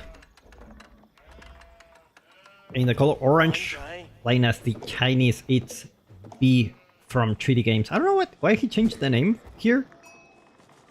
It's like double L. It looks like 3DB too. Because it looks like a 2 in Roman letters, but it's actually 3D with double L. So I don't know why he did that. Anyway, we have Boa Ao Lang with us again. This time playing with John Dark in the color blue. Look at that. Is he on the Diamond League? Probably. Maybe he just likes this. I like this monument a lot. Is that a pig? Oh yeah, it does have a pig here. It's a couple of pigs here with a battering ram. Love it. Love it. Anyway, Chinese against John Dark. It's a tricky matchup for China, especially in this map, because it is so open that as China you want to secure your food resources.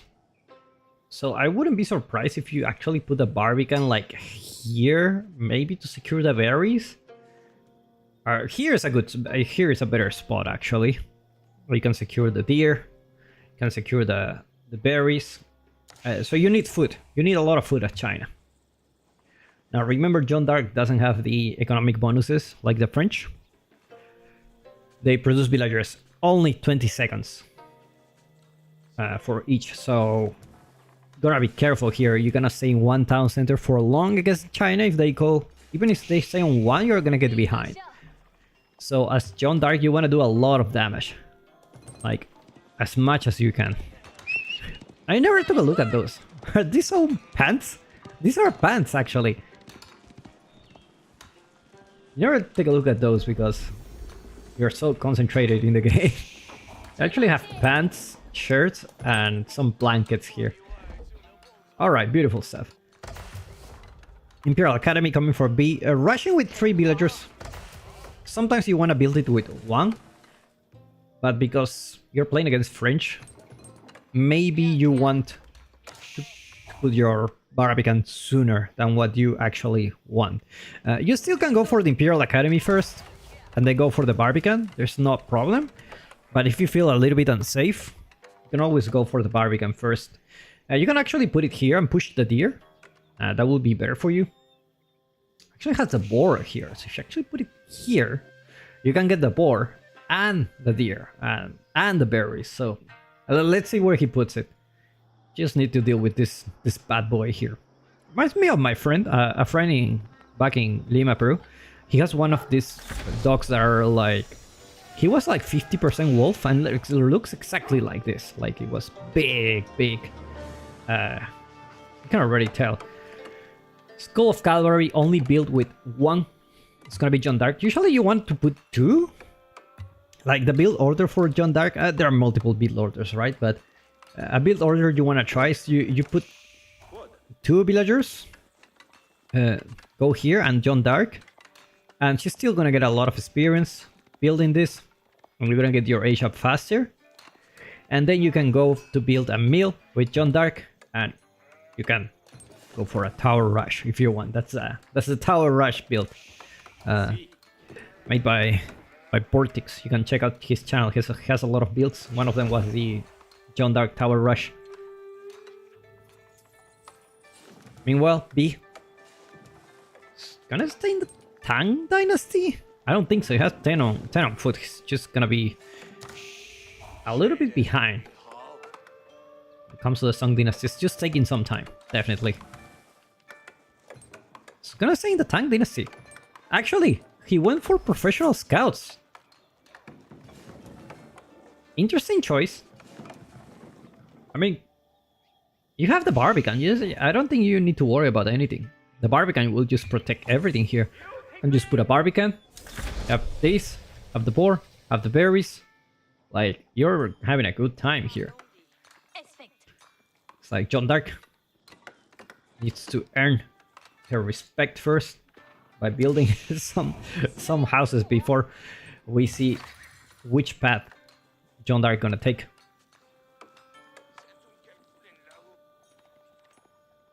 Meanwhile, a couple of knights are already in queue. Meanwhile, B, with some professional scouts, gonna be taking those deer back home. Obviously, you can put those guys like you can always put the automatic drop of target to put it here, so that you can always get the tags. And now our John Dark player knows that B is actually getting that deer back home. Spearman coming soon for him, but we do have John Dark the archer coming as well. Take it down the board, beautiful stuff. And deer is coming. Slow but steady. This one not in the right position, but anyway. Not everything can be perfect. Takes down the scout here. Said, eat this, my friend. Couple of spearmen are already here, and I don't like the choice of B of staying in the Tang Dynasty. I just don't feel professional scouts is really worth it. Maybe he wants to go for some kind of fast castle with China. Which, don't get me wrong, it works. It works sometimes. Because you don't want to stay in the Feudal Age too long with China. Whereas with John Dark or French, you want to stay in the Feudal Age as long as possible because you have knights. Like this unit is just amazing. It's like B not reacting on time. It's like gonna get the first villager off the game. Very nice charge coming by Hua Lang.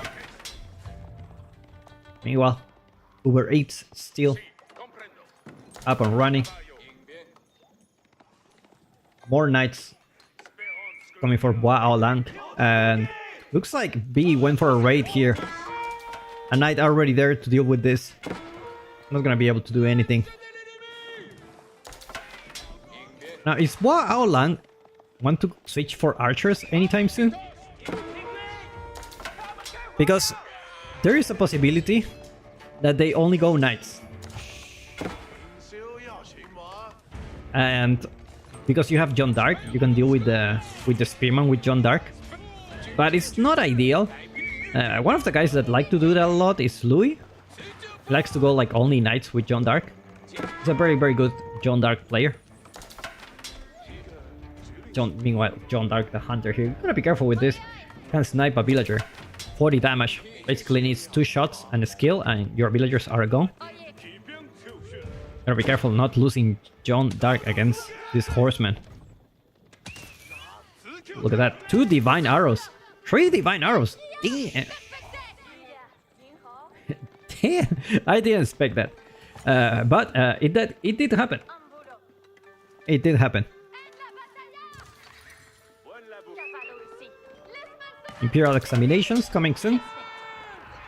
Lovely. Gonna get some extra gold, and looks like B. I'm super confused. What is B plan? Like, okay, you have the food safe at home. Let's put that aside. What next? Like, eventually the food is gonna run out, right? And are you planning to spam? Because right now, you're not even equal in villager count. You're in a situation where you have Royal Knights around your base, and it's just gonna be really annoying. You may lose a villager or two. That's like really hard for you.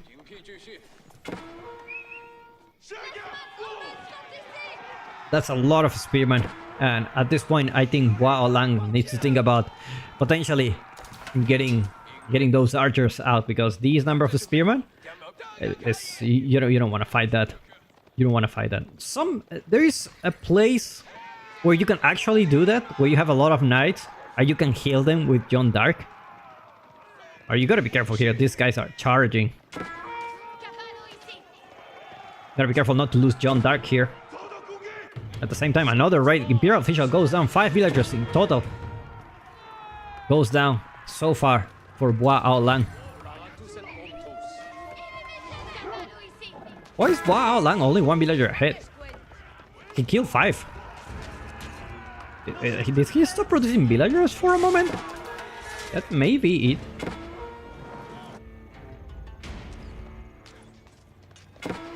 Looks like Hua Aolang going back with the walk of shame here. B is getting a lot of damage from the TC. Looks like B wants to go for that Castle Age. I think he's about to run out of food now. Actually gonna get more deer. Alright, there you go. Deer coming soon. He does plan to go castle, I believe. This is a very strange build from B. That's why I like to cast B games. They're always so strange. They're just really, really strange.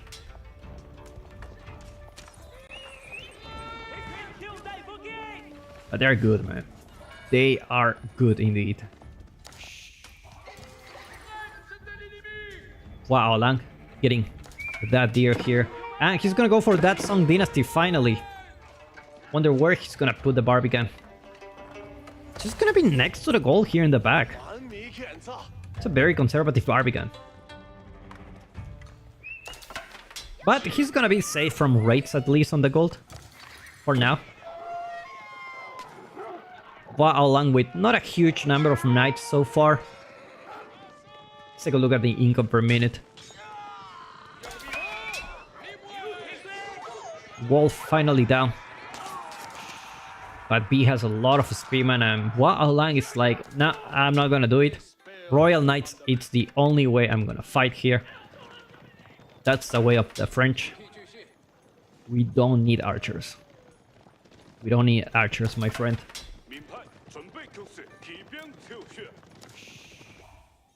Now, if Hua Lang loses this deer pack, that's gonna be huge. Because B is getting those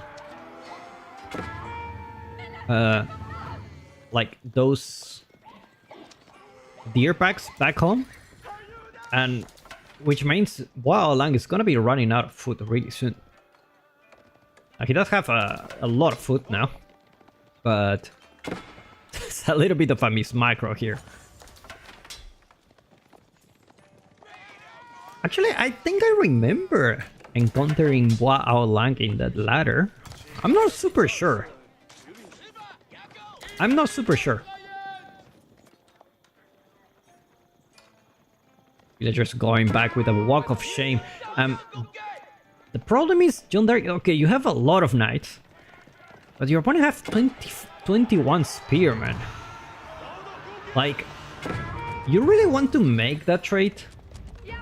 Like, I know Royal Knights are better in equal resource, in an equal resource situation. Like, these guys cost 80, and these guys cost 200.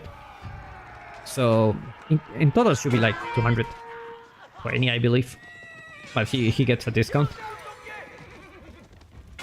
So you need like 3 spearmen, or like 2.5 spearmen to make it like equal.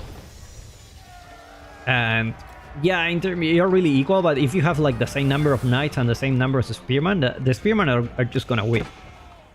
Sorry, the knights are just gonna win. I think that's what Wao Lang is thinking, but now it's not gonna be able to happen because Spearman not getting upgrades, food arriving home really soon. Like, can't get better than this. +1 melee attack coming as well. So these guys are just gonna very soon they're gonna be able to deep dive into the base. I don't know if he's supervising the blacksmith. I don't think he is.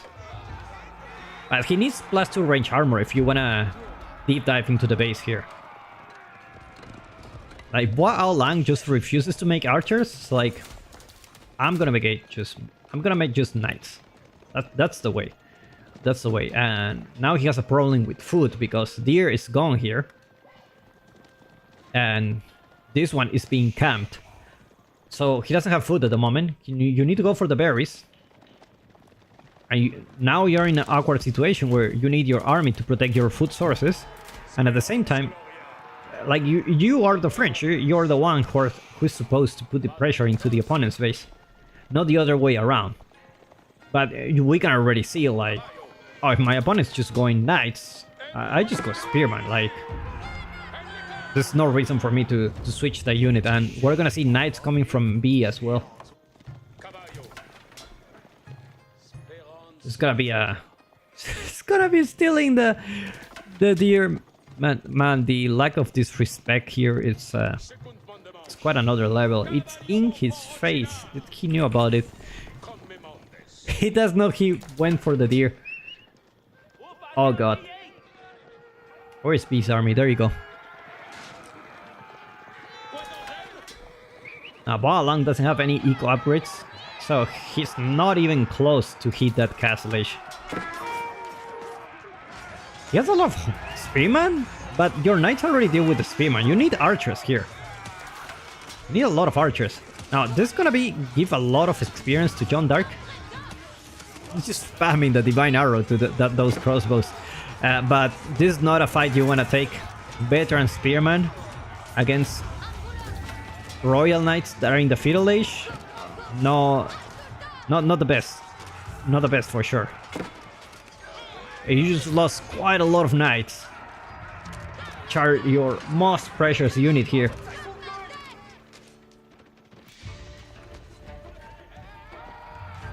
I mean, Jeanne d'Arc is in level 3, right? Oh, what a... She's big, man.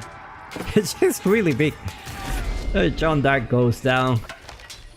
And he has enough gold to take her back. Indeed he has, but he likes a little bit of food. Now B is on the attacker's side. Now he's taking down villagers. Wao Lang doesn't have any military to deal with this. He's losing villagers. Not only that, he's in the Song Dynasty, so the gap between those two is getting bigger and bigger. And B is already in the castle age.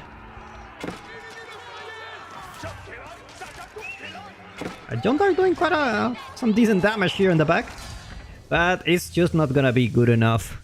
Wao Lang taps out. B takes the second game. Alright.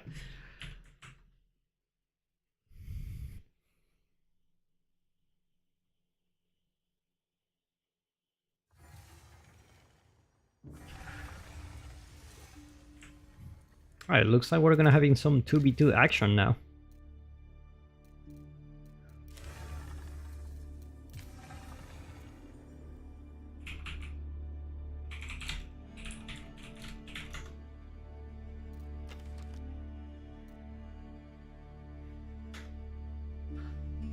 Let's look for it.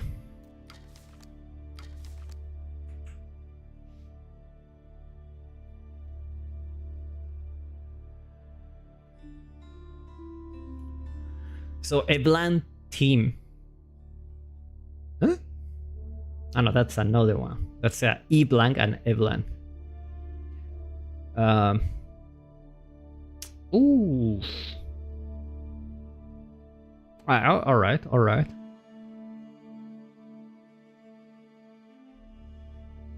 So who qualifies? eBlank. I'm gonna put this here for you guys.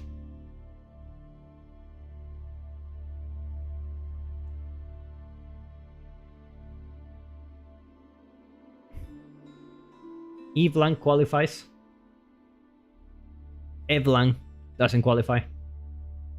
I'm gonna take a look.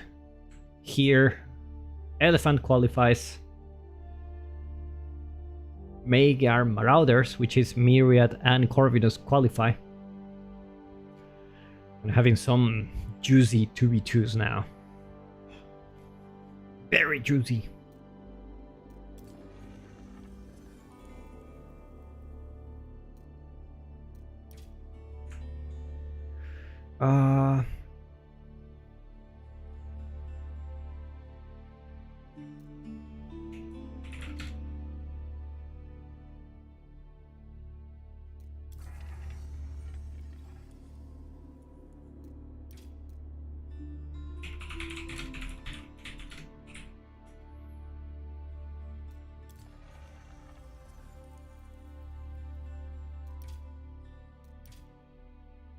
Improve team observer. Yeah.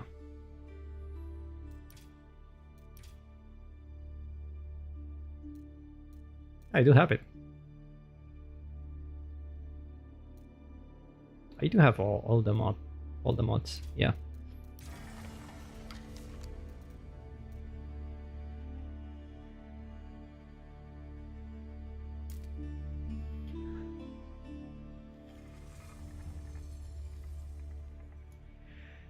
Oh, Jesus.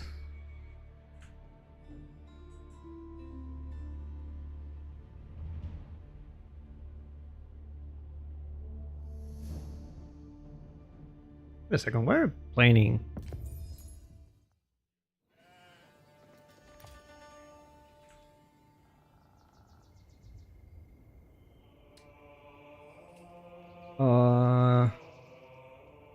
Hold on a second.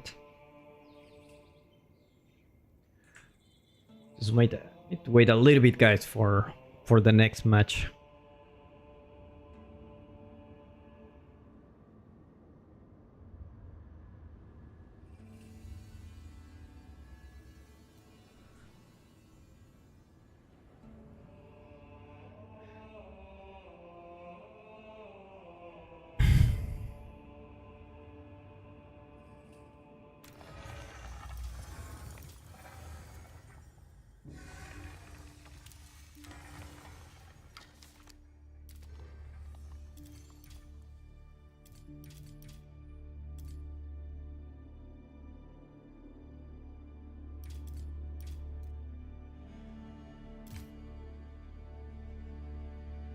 Oh, we do have some Gorge action.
Hmm.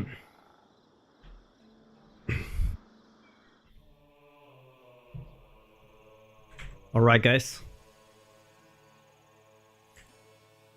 Go for match 3. I'm gonna share my screen with you. So, we have been watching the qualifier map 1, 2, and we're now in Gorge. And after this, we're gonna go for the playoff, and that's where we're gonna have some 2v2 action. 2v2 action coming for us. And I think this one's gonna be tomorrow. Hopefully we can see some 2v action now. All right.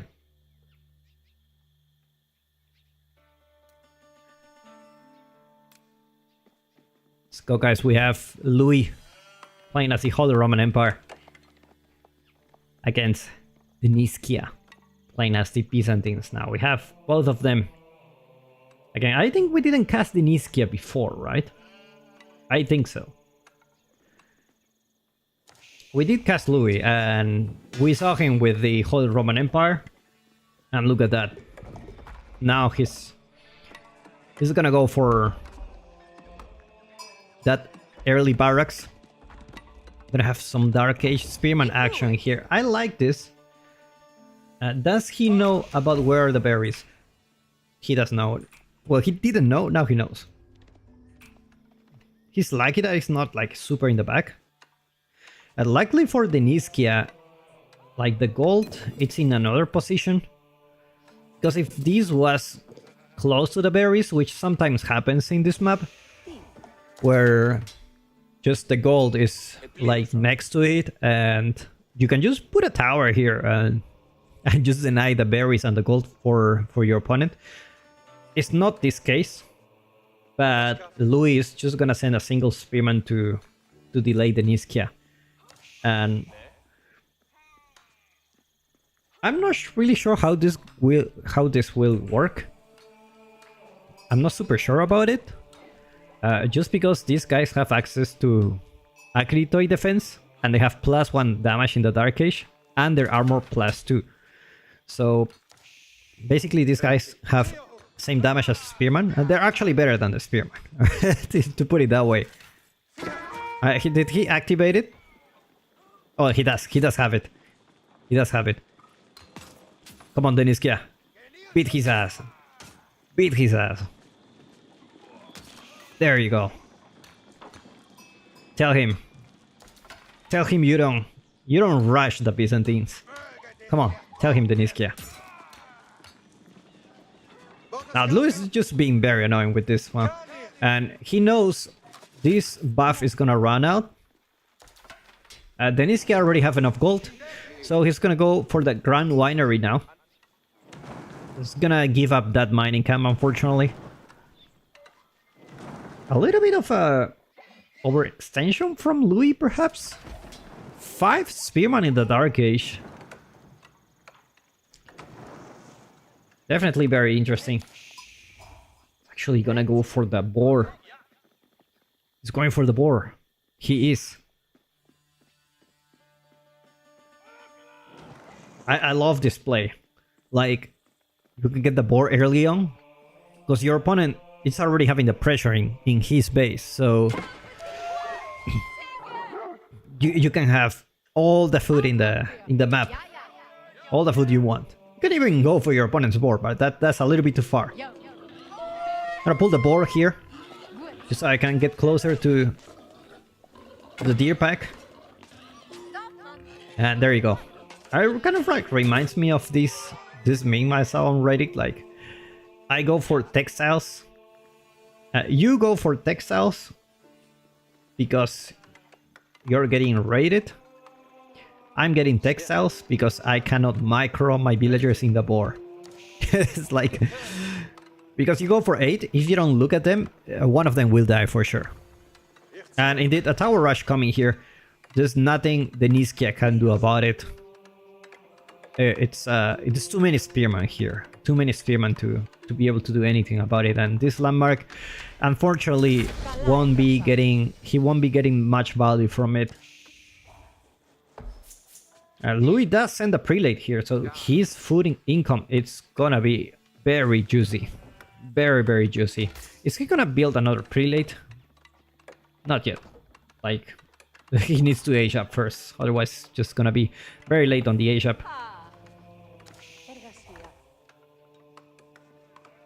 And now, Spearman garrison here. Outpost very, very safe. And looks like Deniskia will have to play without mercenaries. That's a pity for sure. That's a pity. Let's take a look at the income per minute because I feel like Louis is having a little bit of a good time here. I saw like almost 400 a few seconds ago.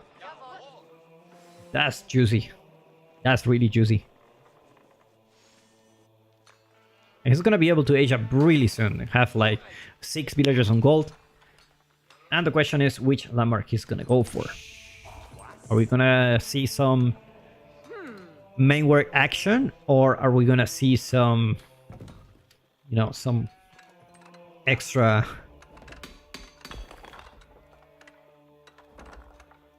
economy from those prelates in the Akron Chapel? At this point, I wouldn't be surprised if you just keep the Akron Chapel and just build prelates. And there you go, main work palace already here.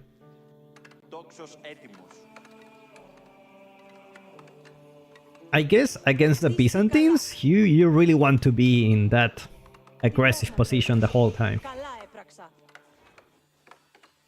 Like, you want to put the pressure very early on. You want to deny them from the berries. Deny them from the gold. Like, mainly berries, you know. So, if he doesn't have access to mercenaries, he's gonna be playing like a normal Civ. Without those extra lombos that are so annoying to deal with. Or javelin throwers, or, you know, Keshiks for that matter. Like, it's just, he's in a very, very bad spot. He's building an outpost now, just to protect the gold.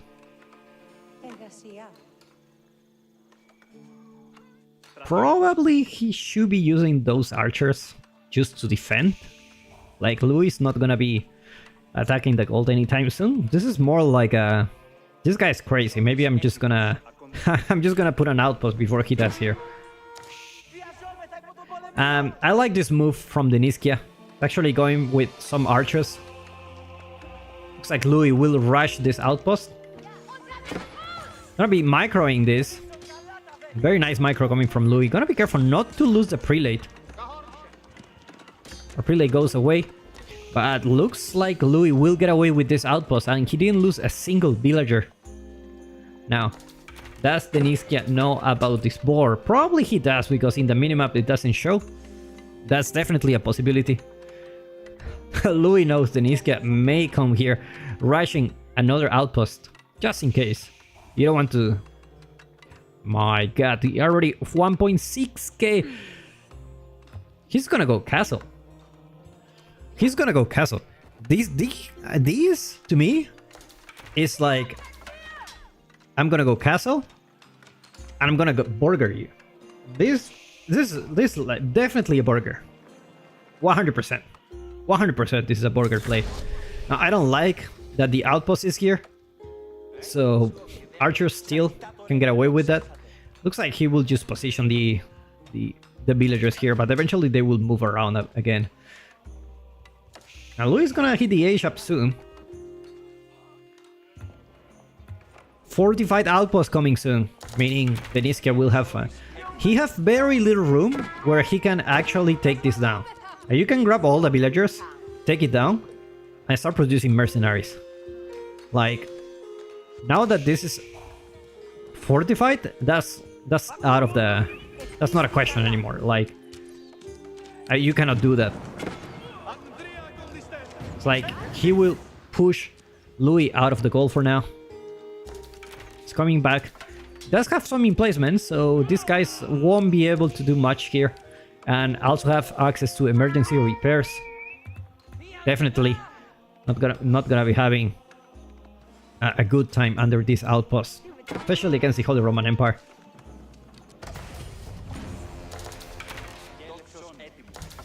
Placements are already here. And thus Denizkia wants to take this down. Now he needs a ram. You don't only need one ram, maybe a couple of them, just to be sure.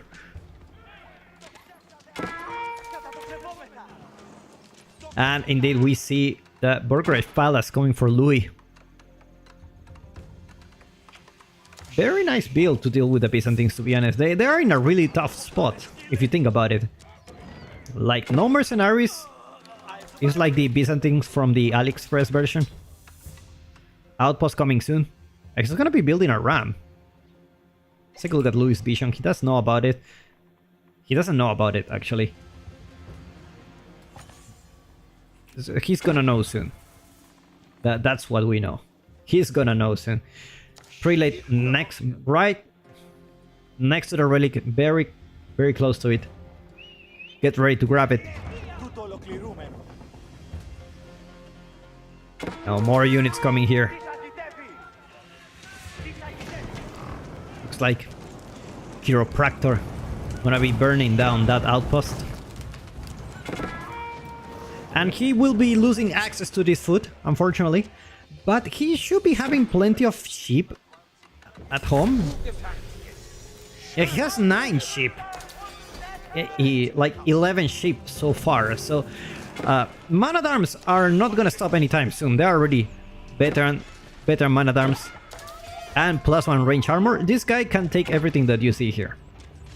Like, it's just a really, really tough position for Denizkia. He's actually gonna go for the deer in the opponent's base.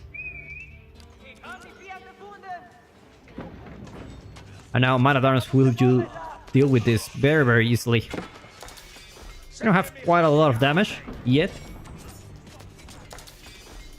It looks like Denizkia will take this down. Problem is, more man-at-arms coming here. You don't really need those heavy maces yet, but you can obviously go for this upgrade as soon as you can. 2 relics coming for Louis very soon. No monastery yet. He's like, I'm gonna get it from the town center. Emergency repairs gets cold here. Now you need to get Louis out of the cold. Like, he planned to put that relic there, but looks like actually it's a little bit. It's a little bit risky. Looks like Denizkia knows about this. Very nice play for him. Spots the villagers. Gonna be taking down few villagers here. Now remember, Louis behind 5 villagers. Not only because he lost 3, he also has been producing prelates from the town center. So he's even behind on economy, and he didn't wait for the Icon Chapel. So not everyone is inspired here. Economy wise, it's not the best, but he's gathering relics and he is in castle age. Man-at-arms numbers, like at the beginning, Denizkia will be able to deal with them, but not for so long. Not for so long. Like a single man-at-arms here can stay forever. Annoying placement in this outpost, so these guys are not gonna leave town anytime soon.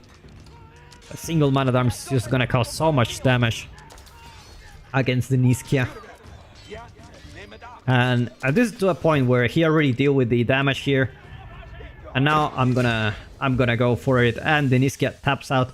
Louis takes game 3 for Team Elephants, giving them 4 points in total. Each one of them get 1 point, I believe. I don't remember the I don't know the result of CSO, but Team Elephant have been winning quite a lot recently. Very, very strong team, obviously, in this tournament. Very, very strong.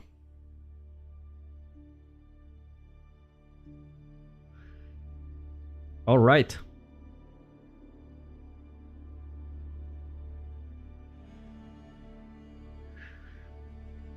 So we go to the playoff.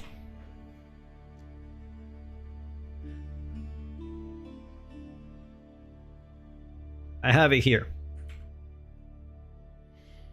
Obviously, we won't be able to cast everyone, but as we have less and less players to continue to advance the tournament, we're gonna be able to cast all of them because obviously there are less players playing. So, Team eBlank with the score of 8. Basically, they won everything. Who's eBlank? Anotant and 3DB. Very, very strong team. eBlank, the AliExpress version, apparently. It's from Scatterbrain Dead and 3D Cat. They lost all the games, so they are out. They go for the losers bracket. Team Elephant by Louis and CSO. Gonna move forward. They didn't get all the points. We have 6 so far.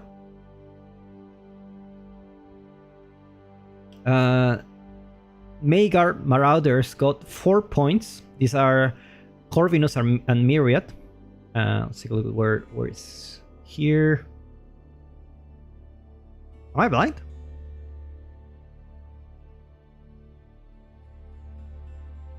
Wait a second.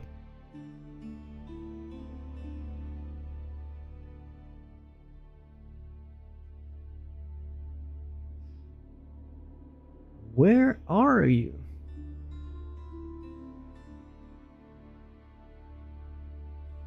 It's not here. The hell? Maybe this is not updated.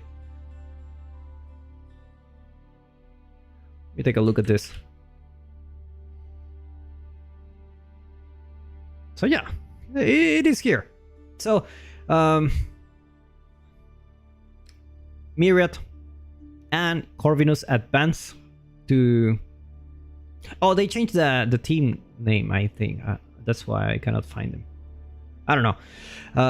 Vietnamese team, very strong team and team games as well. Move forward with 4 points. Les Fratelitos. Far with 3 points. Look at that, representing the Conqueror 2 League. Moving forward. Belgans moving as well. Symbioblios moving forward, and Doldev moving forward. We have 1, 2, 3, 4, 5, 6, 7, 8 players forward. We're gonna have 4 team game matches. Looking forward for checking those out. All right, let's continue, guys. The action doesn't stop.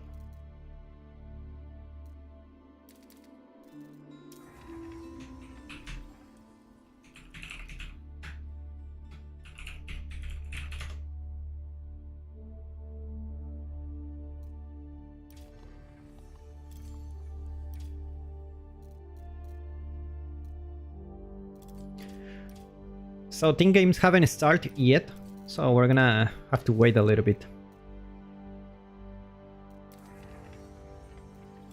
We're gonna have to wait a little bit, but let's take a look at the maps. So we got Lipany, Dry Arabia, Cliffside, Hillandale, and Transhumans. Just like the Danube River, but different.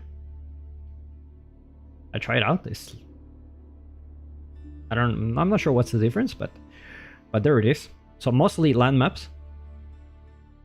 It's gonna be really good. It's gonna be really good.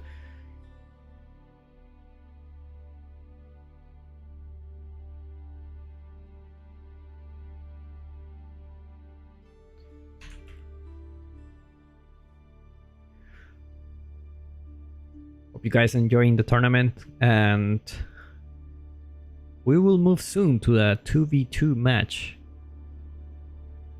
Sorry, they're doing the drafts. Let me see if I can give you a link for that.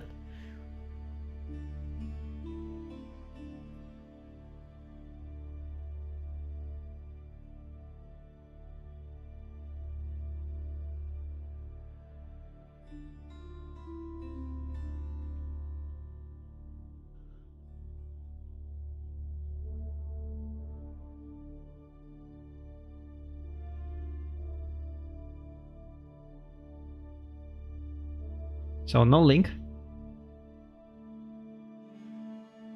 Okay, so but we do got something really interesting. Take a look at this.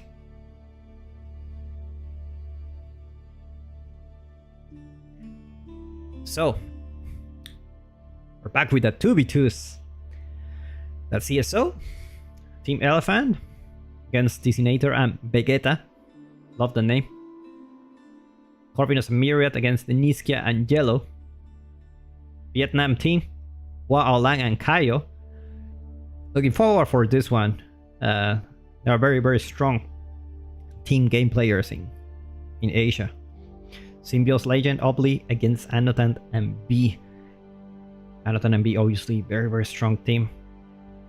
But you know, team games, it's a different game. It is a different game. Right, guys, we're gonna wait a little bit.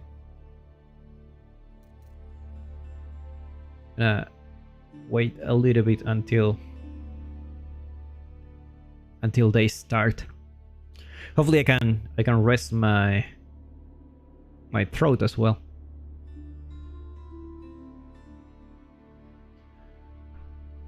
But excited for these games.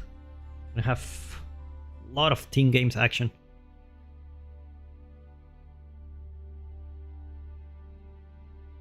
Gonna go for a little bit more water.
All right, guys.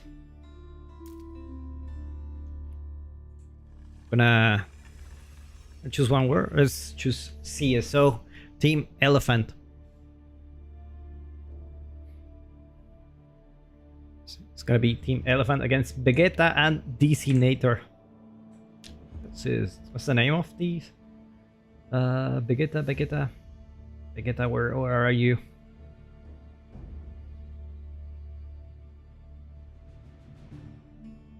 Ah, there you go. Belgan's team against Elephant. All right.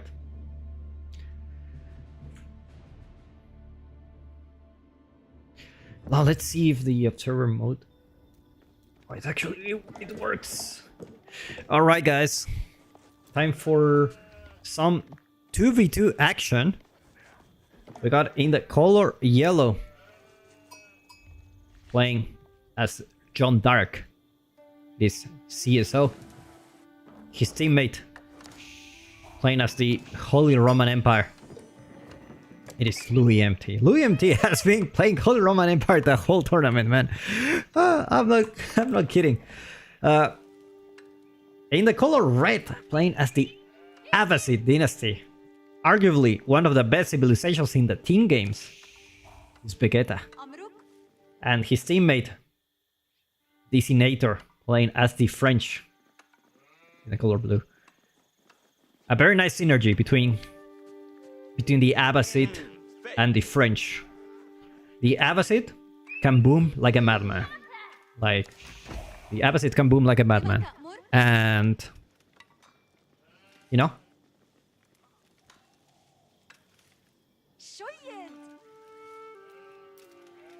can we actually remove these? Actually, can let me just put these here. Let me try to fix it. So team games patch.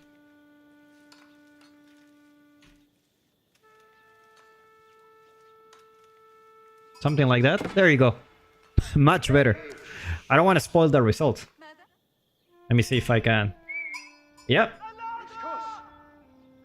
Yeah, it works. A little bit dirty, but it does work. It does work. Otherwise, you will get spoiled. Like who wins at what time. Like this is live, but it you know when the match is finished, the timer stops. So anyway, let's take a look at School of Cavalry. Gonna love the team game layout. Works beautifully. With this layout, team games, that will be like my main thing to cast. Like, no kidding. Like, I would love to cast more team games if I had this type of layout. But this can only happen in custom matches because they have the mod. But it is really cool. Like, you don't need to do anything. Like, you already have how many villagers there are. You already have the total of villagers for each player and the total of military count for each player. So it's really, really cool. I don't want to touch this. I don't want to... Actually, I want to touch it. Oh, you can switch for income per minute. All right, all right. We're going to switch to income per minute later. I'm going to leave that for now. Actually... yeah, let's change it later. So, a School of Cavalry coming for CSO. Meanwhile, Louis. Looks like he's gonna be rushing castle. He's gonna be putting a lot of pressure. Looks like we missed the early aggression coming for Louis. We have seen in this match before where Louis just puts a lot of pressure to civilizations that rely a lot on certain resources. We saw it with the Byzantines, where he just built 5 spearmen, tower rush the berries, and he was just way behind. And the last time we saw him doing this, he just 5 spearmen into fast Asia as soon as possible. And looks like Louis has been practicing this building quite a lot. Meanwhile, CSO already there with the School of Cavalry, ready to put some action. The guy we need to take care of is this guy. This guy, someone needs to stop him. Because Abbasid in team games, not gonna be wrong, they always do the same. They always go for multiple towns in this. mean, that's the way of the Abbasid. If you play in one town center with Abbasid, like, what's wrong with you? It's like Designator went to the other side of the map to gather gold there. He's very, very behind on the A-shop. Very, very behind.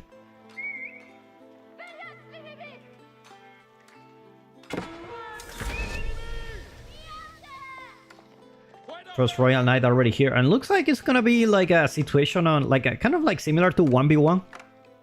It's like, all right, we're gonna like CSO gonna fight with Vegeta, and Designator is gonna fight with Louis. And Louis already cannot do anything about here. This gold vein, it's pretty much secure, so he's fine on that regard. I noticed that this patch came with a lot of performance issues. It's not me, it's a patch. I just noticed. Like, whenever I go for another side of the map, the textures need to load again. It's like, oh god. How many villagers are here? Oh, there you go. I thought it was only one. It's like, what the hell?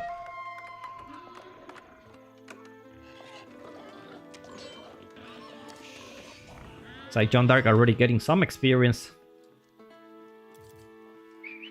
We actually... Oh yeah, we can actually put this here. Okay. And what about this one? Oh, okay. Okay, I'm just playing with my new tool here, with the new observer mode tool, which I haven't never used, to be honest. I've seen it a lot in tournaments, but I never caught one myself, so that's that. You may understand why I'm so excited about this. Meanwhile, the Senator already there. Getting some Royal Knights out.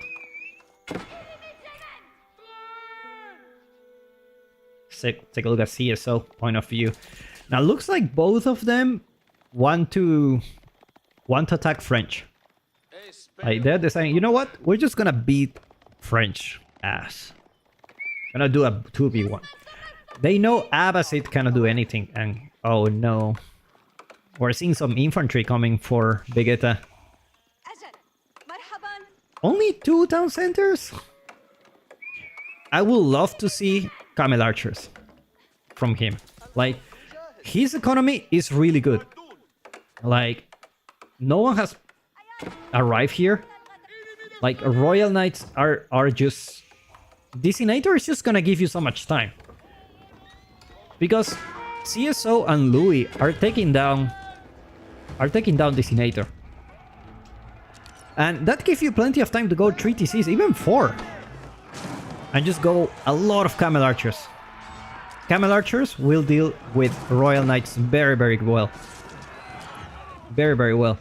And Designator cannot defend this by himself. Vegeta going to help his teammate a little bit too late. A little bit too late.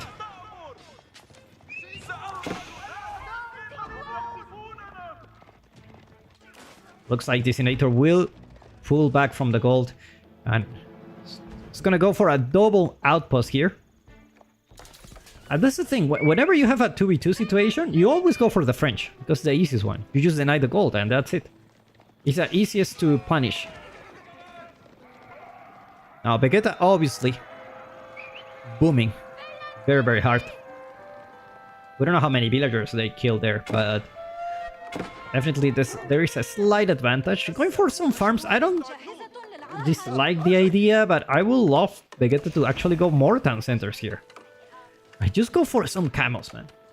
Just some camels. Like, you have no idea how good camels are, especially against French. Camels are just such a good unit. Like, it's okay. Even if Designator dies, you can thrive with Abbasid. I've seen it so many times. When I have like a 2v2 situation against Abbasid, when I'm using Abbasid and my teammate is French, if I manage to boom, normally they will go for the French guy. I can take everyone. Like there's no one can stop Abbasid. And there is a huge, you know, there's just such a huge advantage for Vegeta at this point that he's not taking advantage of. It's like there's a room for him to actually go more town centers, and eventually you will be able to help, but not now. Designator going for Louis' base, gonna take down some units here. I like this wall from Louis. He knows, you know, against French it's just gonna be really... It's gonna be really annoying. Looks like Designator already have secured the goal, extra secure with a couple of outposts. Meanwhile, Vegeta. Not really in the best of situations. Still have plenty of food here. You can just wall here. And you have a lot of food here at the back. You don't really need to go farms very early on. You don't really need to. We're gonna go down. Designator trying to take down CSO's John Dark.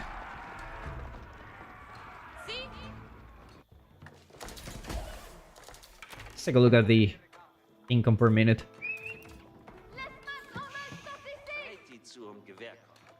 Can we check actually? Oh, I cannot check how much... Oh, that's unfortunate. I cannot really check how many resources they have. You can see Vegeta's trying to ASAP. I'm not sure if that's the right choice. If you ASAP, you're just gonna die here. Look at this army. Talking about 49 against 41. But these are Royal Knights. And you have John Dark, which you shouldn't underestimate. It looks like it's gonna be a huge fight here. So far, we see the yellow team cleaning pretty much everything. Outpost goes down. We hear CSO actually going for that. John Dark, and she will heal everyone here. Designator out of the goal for now. And Royal Knights are just gonna be taking down that outpost very easily. You don't want to be Designator now. You're just getting banged here. Going for some farms. Oh no. CSO gonna be raiding here the right side of the map, while Louis MT entering into the main base. He don't give a crap now. He don't give a crap. They get a surrender and they tap out. First win goes for Team Elephant. Oh man. Timeline. Like, oh god, this was not a good time to be Vegeta. But we'll play, guys. We'll play. All right, let's move to the next one.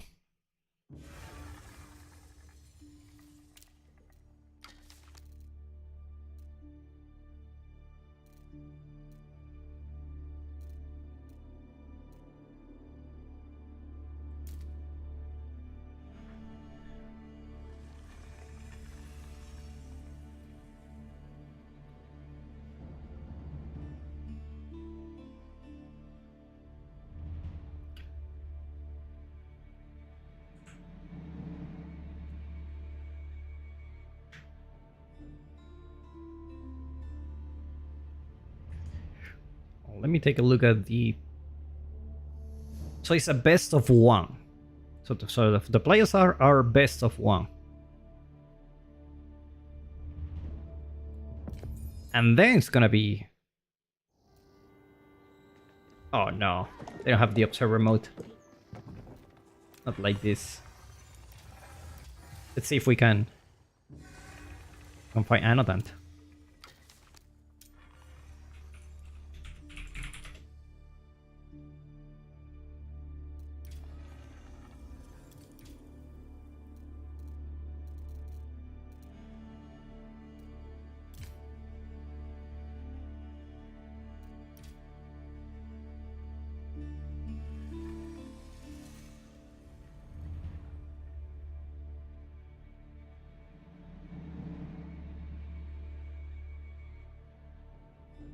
Right.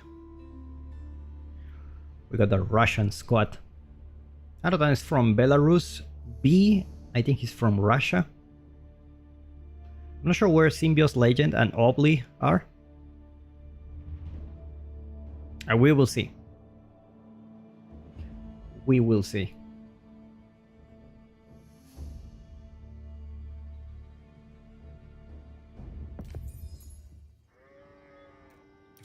Oh no. Yeah, these team games, like, they need to be like in the game. You need to observe in the game, otherwise it's just it's not gonna work.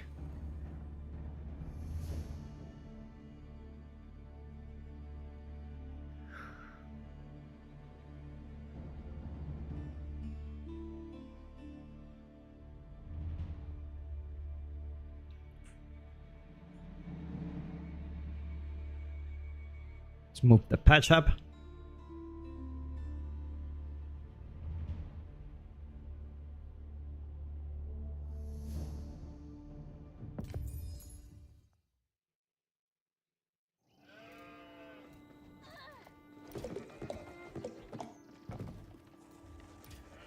Alright guys. We got team. What's the name? What's the name? Come on. Okay, I forgot the name. We got Corvinus and Myriad playing with John Dark and English against Deniskia and Yellow, obviously playing in the color yellow, with the French and Ayubites. We're on Cliffside, map that were super close to each other. A lot of small gold veins here in the middle. No big gold veins in this map. So you gotta consider that especially against John Dark and French. Like, when you deny the gold, no worries. There's plenty of gold here in the middle. Now, obviously, there's a lot at the middle, but not so much in the back. So let's take a look at yellow spawn. Have the gold at the front, unfortunately. Let's take a look at Corvinus. Gold not at the front, so a little bit more lucky. I've seen these French players always playing on team games, just because Royal Knights such an important unit to go in these team games. And I will suspect that Niskia will want to castle rush. We will see if he will get away with that. It's gonna be the House of Wisdom. Alright. House of Wisdom coming for Deniskia. What am I talking about? It's my brain's already like it's 12 AM. What am I saying? Alright, House of Wisdom coming soon. He either economic wing, either go for those camels just to secure something. Because those Royal Knights are coming for you. That's for sure. Corvinus aging up with a single villager, just John Dark.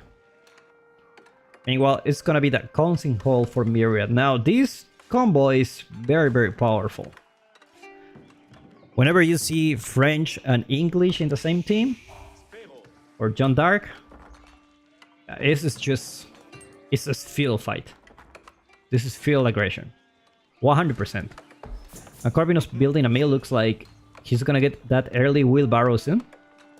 Obviously, he gets a discount for that, and he has plenty of villagers here, meaning there is a lot of incentive for him to actually go to stay in the Feudal Age. And so does Myriad. Still have 3 on gold. Not rushing the Council Hall. He's gonna get that wheelbarrow. Let's take a look.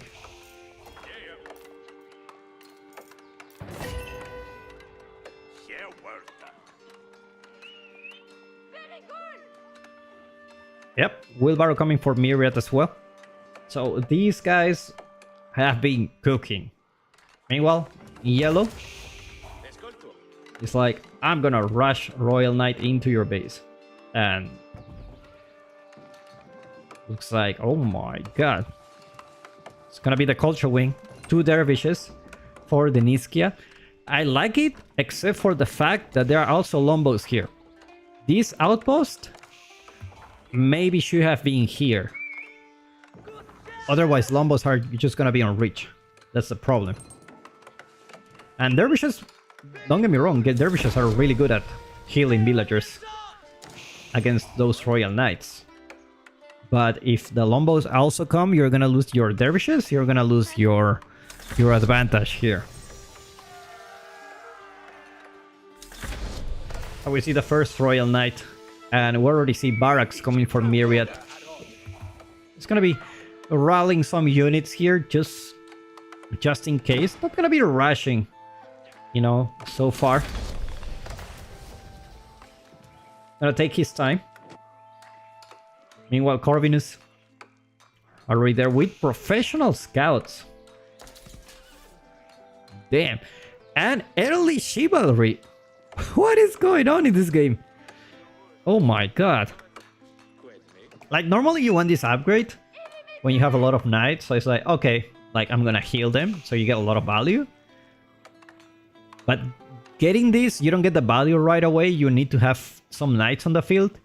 The good thing is that you can just play with them and, you know, if you're lucky enough, you don't lose many knights. Couple of knights are already there for yellow. Looks like he's a little bit scared. It's like Myriad has the Consing Hall, has the barracks. Like, I don't really want to go to Myriad space. Especially the English. All of them put in an outpost. Everyone has an outpost except Corvinus. But he has JD. Meanwhile, Ayubis looks like he's gonna get away with this. Let's take a look at Deniskia's income. Still quite far away from aging up. Have a couple of outposts here. The problem is that they are in the back. So if the Lombos come from here, these won't help you. Like, these have 7,000 range. And this guy is forward, so yeah, that's what happens. You need to put these guys more forward. But we already know Deniskia's plan. He's gonna go Castle-ish. Nothing you can do about it to stop him. There's nothing you can do about it. Like, he's gonna hit that Castle-ish, and he's gonna be having a good time. He does have a lot of villagers on wood. I wonder why.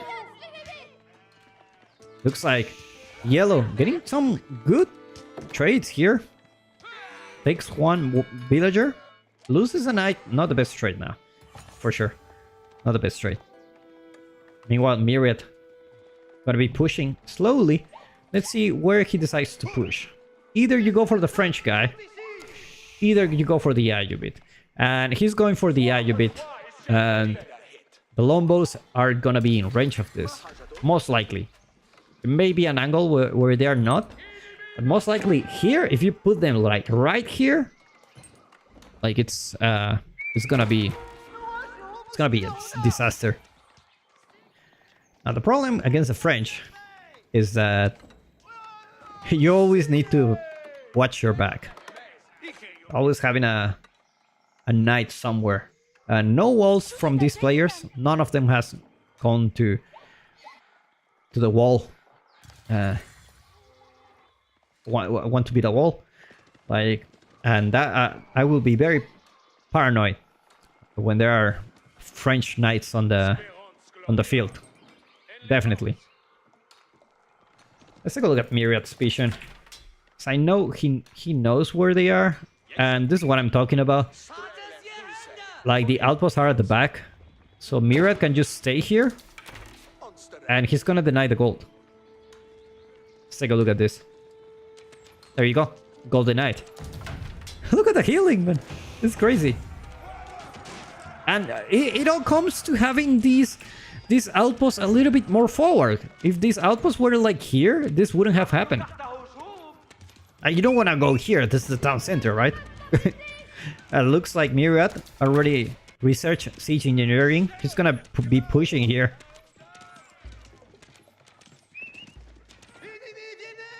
Meanwhile, more units for Myriad coming in the batch. You always want to come in the batch when there is a French player out there gonna be taking down your reinforcements. Not a good thing to happen, obviously. At the same time, Deniskia with some horsemen. Now, I'm not really sure what Deniskia plan was. It's like he was going to castle because he had 2 outposts, but he didn't go castle. What are Knight Minutes? I mean, Myriad and Corvinus took a long time to push into Deniskia's base.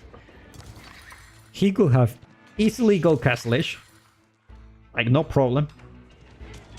But now he can't. So he needs to deal with this. Now Dervish is obviously gonna be quite an important unit here. And it's gonna be hard to push here. Obviously the outposts are not very forward, but still if you try to take them down, you're gonna get some damage. Now the good thing is Dervishes are just healing everyone here. Look at that. They just heal so much.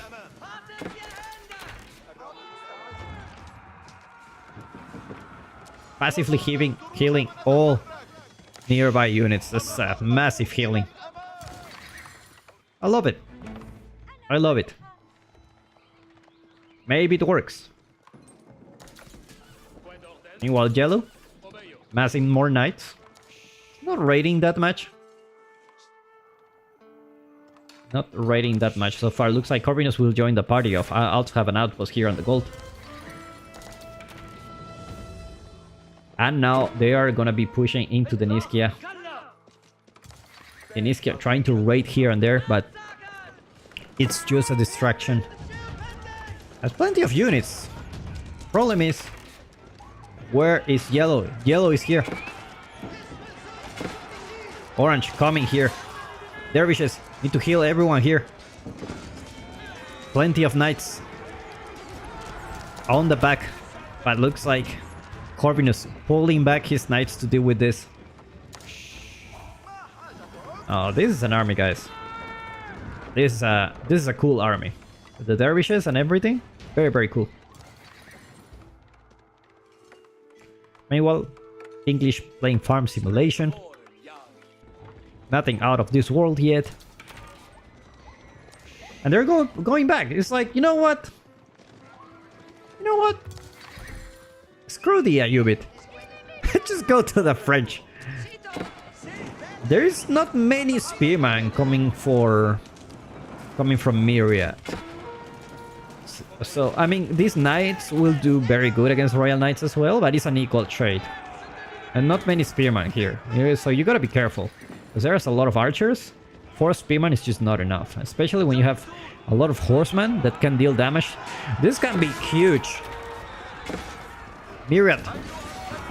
Slowly pulling back for now. Looks like this is gonna be a good fight for Deniskia and Yellow. Gets a surround for all the Royal Knights from Corvinus. Corvinus losing their knights.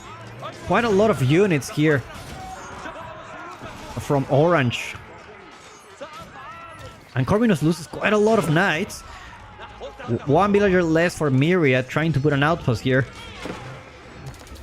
And now they're pushing. Now Deniskia is like, you know what? I have camels. I have camels. And those camels really make a huge difference on these battles, because Corvinus' army just suddenly is back to square one. It's like, he has no army. Let's take a look at how much army Corvinus has. Only 7 military units. Myriad has 19. Meanwhile, Deniskia have 25 and Yellow has 11. So they are ahead. Question is, are they gonna take advantage of this? And, you know, pushing into the English is never a good idea in the Feudal Age.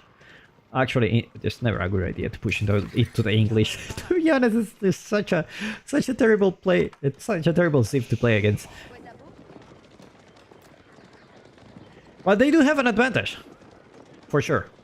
are they gonna use it? Myriad is building walls. He knows I don't have much military. I hope you don't come visit me because I'm just gonna panic. But they need to take advantage of this. Corvinus not paying attention. Looks like he's gonna lose John Dark. John Dark goes down here.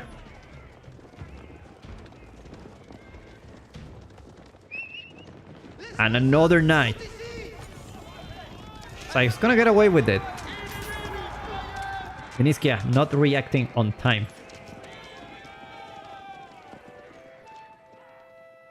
Walls coming here in the west side of the map for Myriad.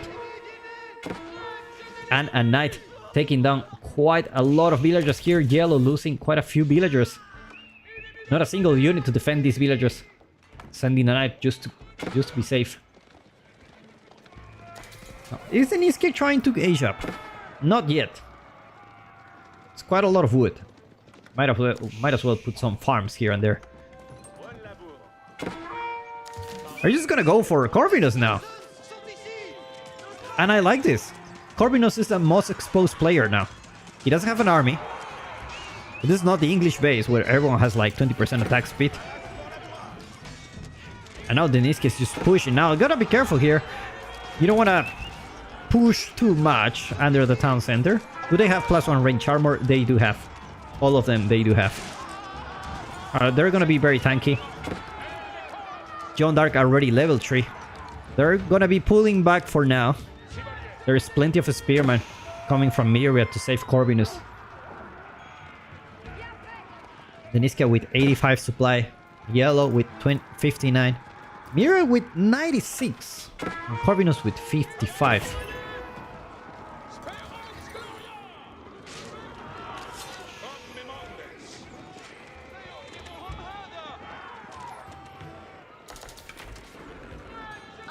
Looks like John Dark went for the John's Rider upgrade. It's gonna have some extra mobility.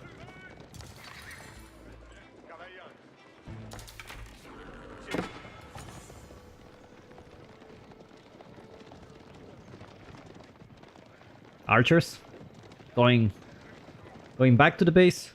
At this point, I think like as soon as they win the fight, they should just go to Castle Age. Like, you either attack now, or these guys are just gonna recover.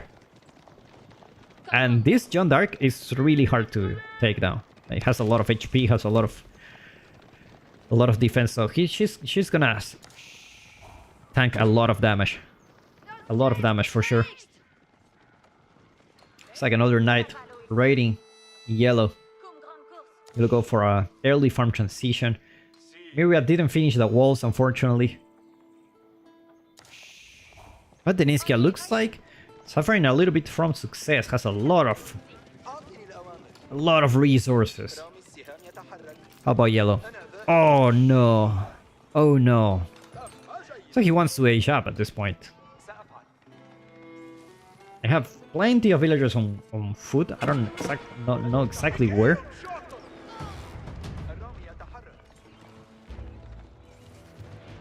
But definitely not using the resources wisely.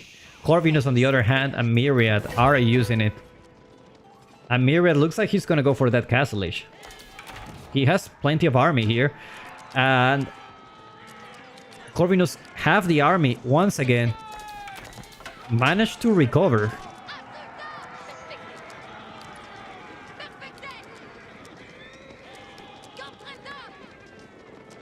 And now here comes the push. Myriad going for that King's Palace at the same time.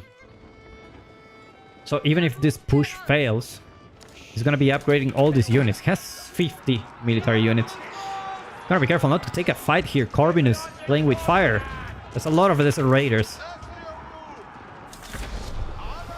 And Myriad goes to the Castle Age, and at the same time he's gonna go for a push here. Yellow, very far from aging up. He did have the gold. A little bit of a miss micro here. He's aging up. Gonna go for a Royal Institute, but how many knights do we have here? Only 13. Yeah, maybe it's worth it. Maybe it's worth it. Now the problem is it gonna be on time? Because you need the upgrades now. And Royal Bloodlines take quite a long time to arrive. Oh no. The knight already here. Denying the A-shot for yellow.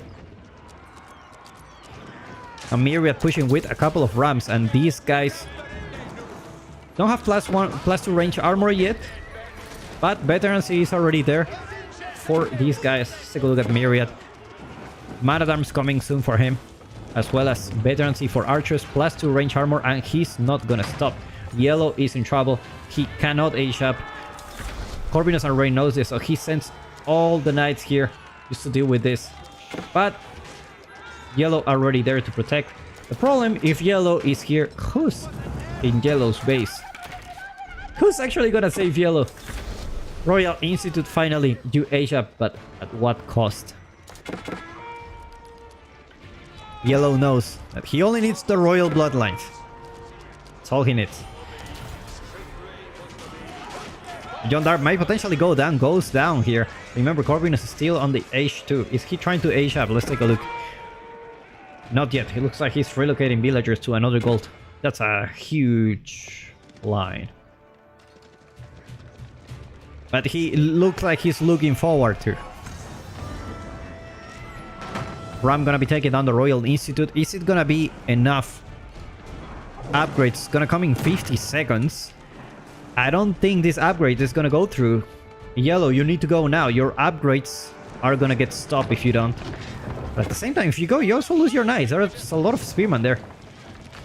Corvinus gonna A-shop. Royal Bloodlines not there for these knights. Unfortunately for him, he won't be able to use any advantage in the Castle Age other than the veterancy for these units.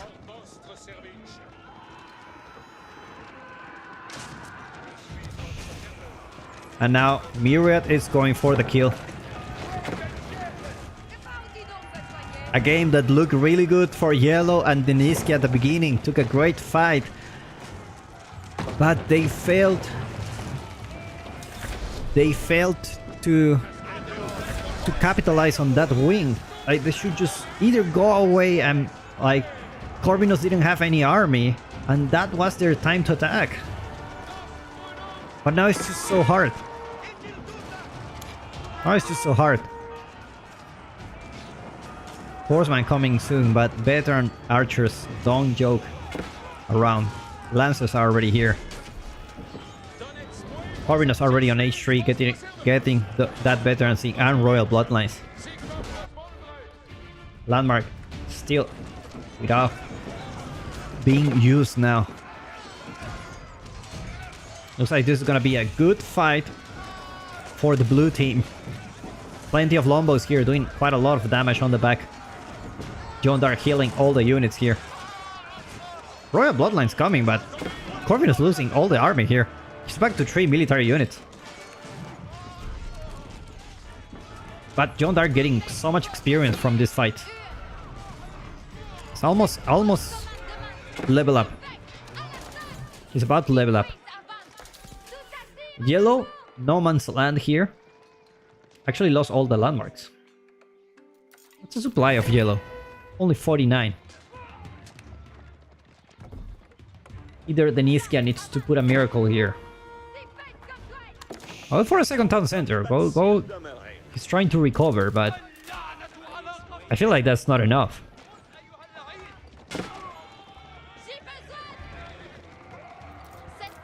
Corvinus about to hit that extra experience. And there you go. Jeanne d'Arc, the blast cannon, already joins the party. At the same time, emergency keep here for Deniskia. A little bit of an overextension from Myriad, but he's building ramps on the side. English, gonna be doing English stuff. Plenty of farms. I wouldn't be surprised if he actually wants to go Imperial Age. You can just put a keep here. The Knights, the Royal Institute is a good position, and you also protect 2 gold veins.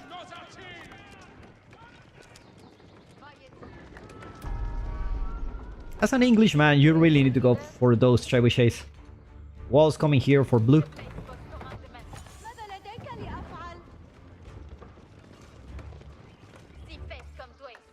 Double town center coming for yellow. Gonna go for a recovery here.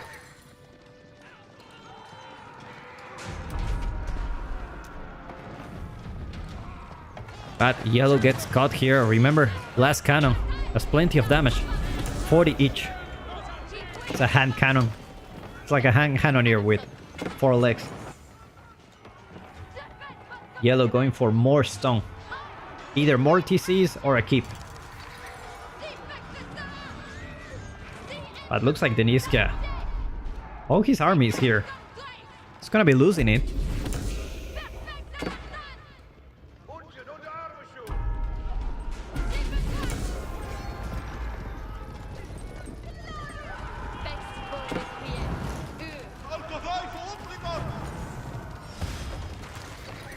It is a keep.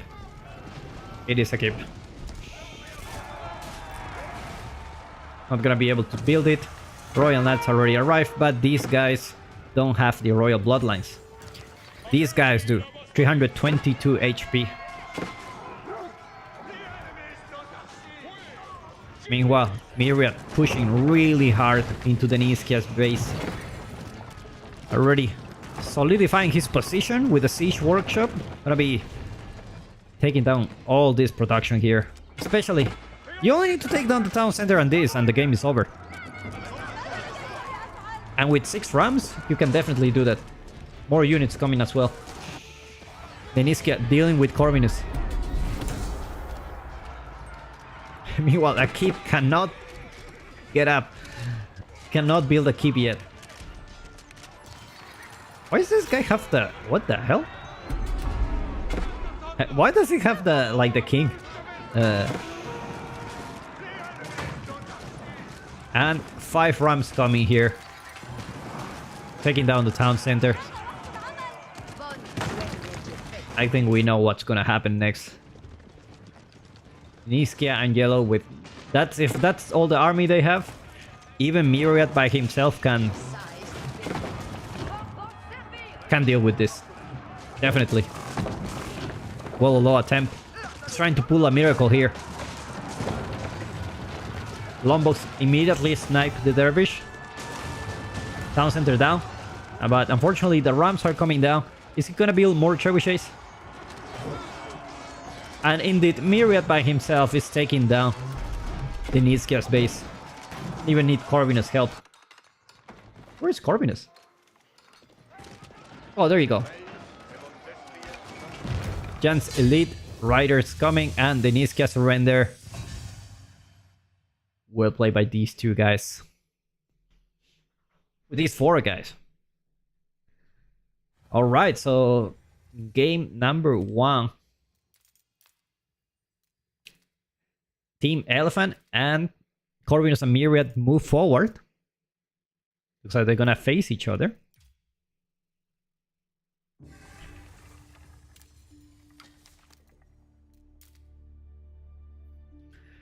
And looks like we're gonna have another game now.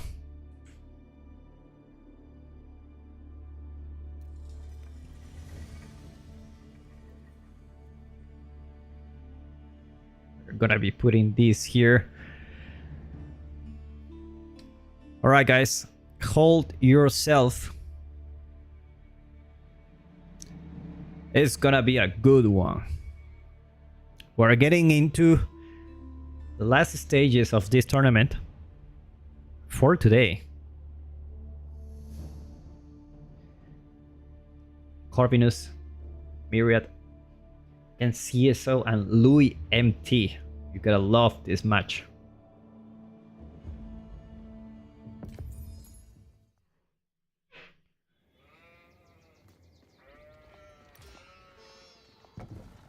All right, guys. We are moving forward with the... Let me just take a look here. We're in the decider match. So this is a best of 3. And I believe this is the first match that we have so far. So this is a best of 3. This time we have Corvinus playing as the Delhi. And Myriad playing as the Abbasid. Against Team Elephant, Louis playing once again Holy Roman Empire.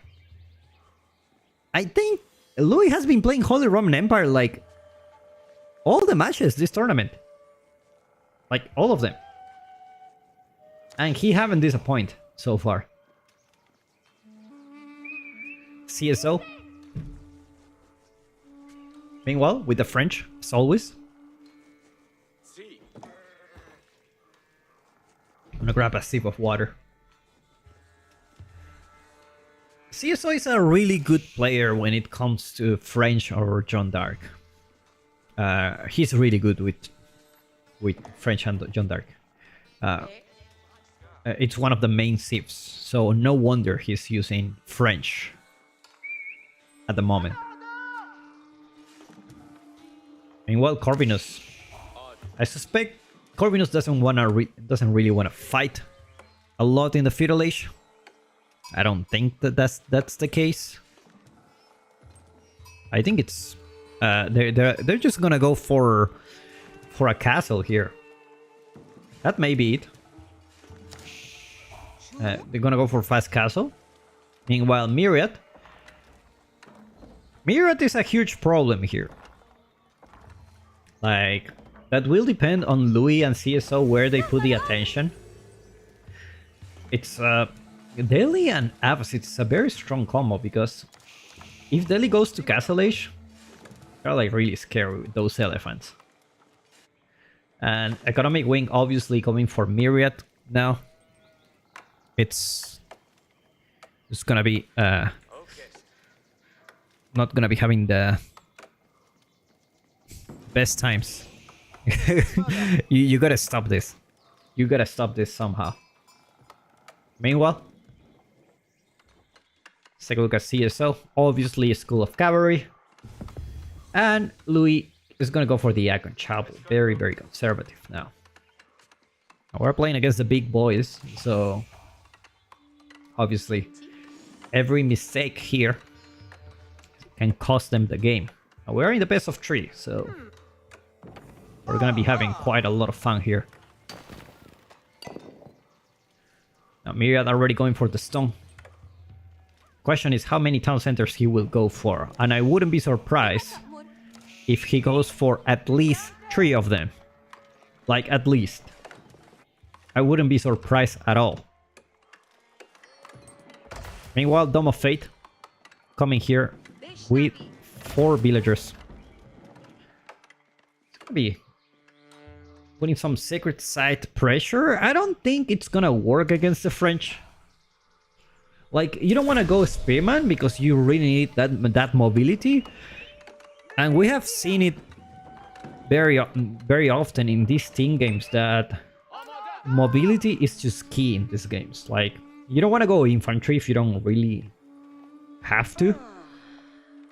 Gassy Raiders against those Royal Knights, it's not a good trade. It's not a good trade. Looks like CSO will be pushing the deer. And he's gonna be having a blast here. It's just a small deer pack. Oh, never mind. It's a big one, but it's gonna be pushing the deer. And Corvinus realized, you know what? I'm gonna try to take down your deer before you push it to the base. But in any case, it's already very safe. You can put a mill here and having a blast. Meanwhile, we're gonna see some spearmen coming for Louis. Definitely a unit I will expect coming from him.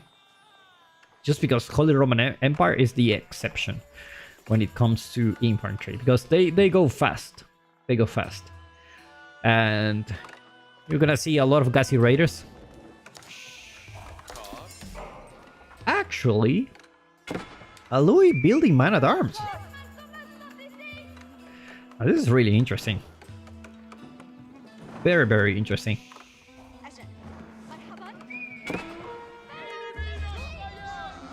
Royal Knight already taking the first villager of the game. The first that I'm aware. It should be the first one. Corvinus already going for that. Those Gassy Raiders gonna be pumping them in 13 seconds each.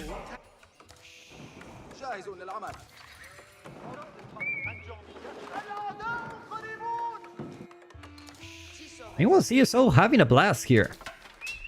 Gold is not denied. If you remember the match that we had, like with CSO and Louis denied the gold of the French player very fast. And it was just going downhill from there. Meanwhile, Myriad going for a second town center. Is he gonna go for a third one? Looks like he's not. He's not gonna go for a third one.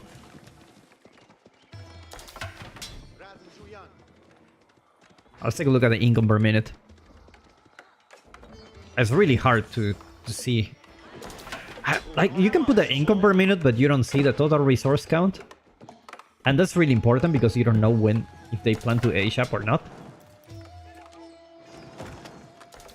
Myriad looks like he's gonna go for some Camel Archers, and there you go. Camel Archers are gonna be really careful here. And looks like Louis knows that. And he's going with CSO. And he's gonna be pushing here. It's like Myriad is gonna be the target.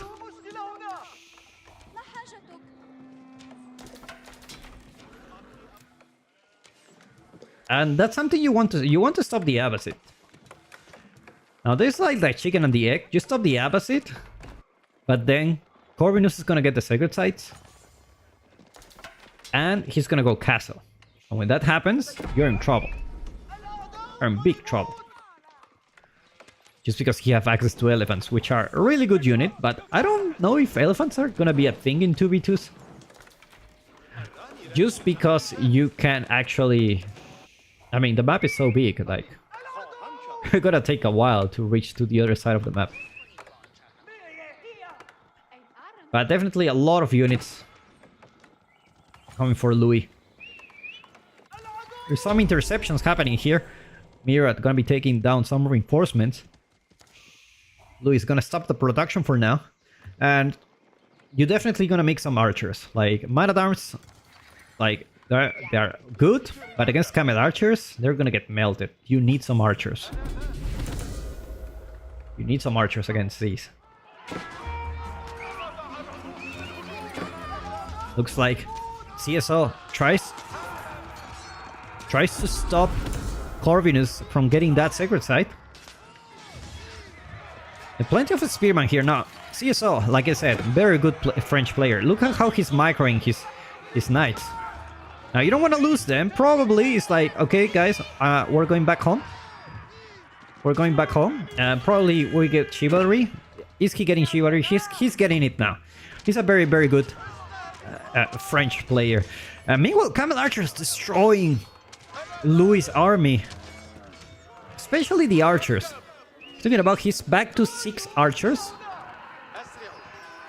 And, man, Camel Archers are just so good in team games. Just so good. It's only be going camels. Like, that's all you need to do. 6 of them. They have 150 HP. And they have 12 damage each.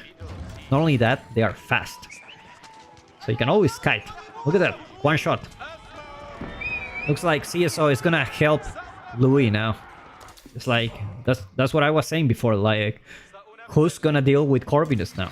You're just letting him have his way with getting the sacred sites. It looks like Louis and CSO already have a plan. It's like, we're gonna go... like, we are gonna go... like, push the Abbasid. You can't let the Abbasid boom too much in this game. And... you can already tell, like, there's a small villagers difference between these two guys. It's gonna get bigger and bigger. Now, the good thing is, Myriad didn't go for a third town center. Like, if he went for a third one, that would be a lot of trouble. Now, I don't think he can get away with the third one. Like, considering how Louis has been very aggressive from the very early on, looks like Louis will take this down. This town center is very important for Myriad. Archers are already there, probably sniping some villagers. Gassy Raider is gonna be dealing with those man-at-arms. But the Royal Knights are already here, and the Spearmen are not really on place. Corvinus, your Spearmen need to deal with those Knights. Town center potentially going down here. It looks like Corvinus will take down the battering rams. Or maybe not. Camel Archers doing quite a lot of damage here. Looks like the town center will stay alive for now. But Myriad lost quite a lot of villagers. Which puts CSO and Louis MT on the economic combat advantage. Now, does Louis wants to go Castle Age? I don't think so. I think they want to extend the Feudal Age as long as possible. So you don't want to go Castle Age against these guys. Oh my god, this unit here, guys. This unit right here is just like... It's one of the best units in team games. That's why they wanna nerf it. They really wanna nerf it.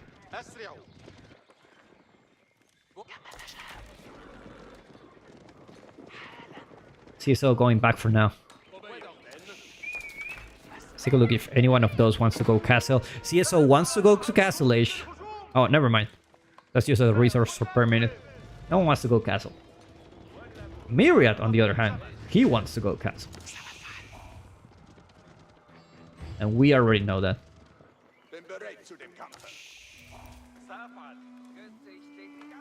I can already tell the resource count for Myriad is skyrocketing.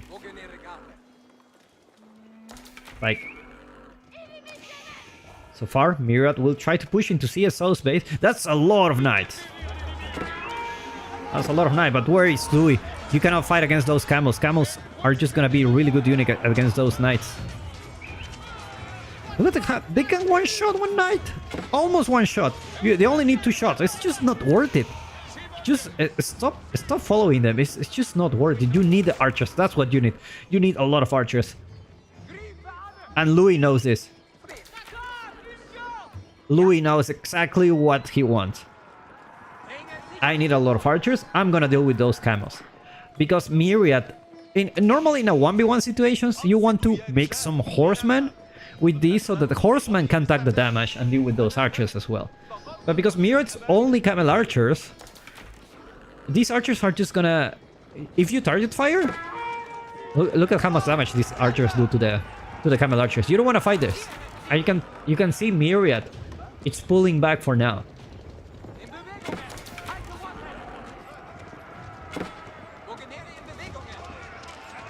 And that's a big army of knights. That's a big army of knights, guys.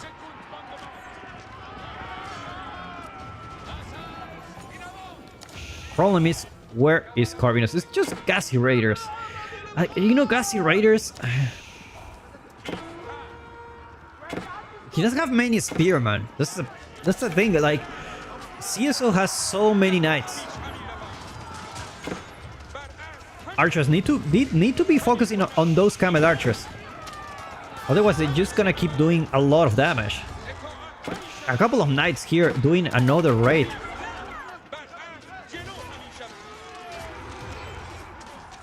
Myriad doing a really good job at protecting those camel archers so far. He's dealing quite a lot of damage to those royal knights.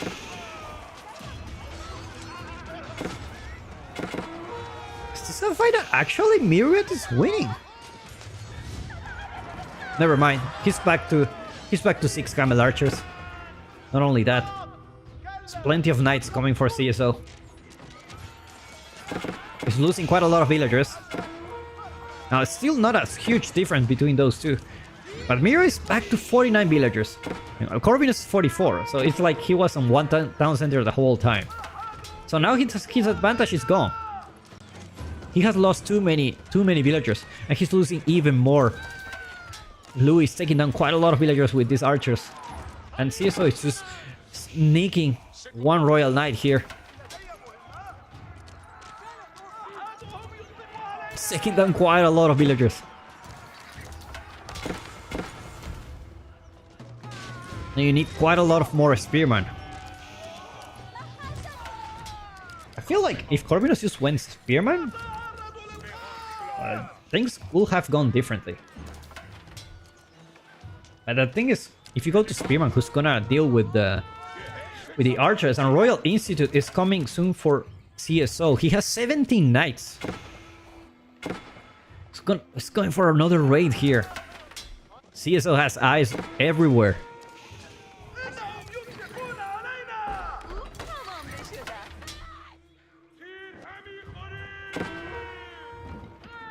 And another ram is gonna get built for Louis. Military wing coming soon for Myriad. But what do you do when you only have 37 villagers?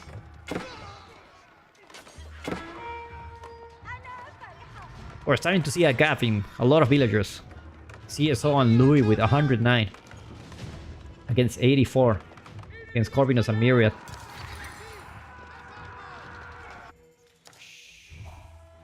Royal Institute coming soon. He knows that he needs to save these knights.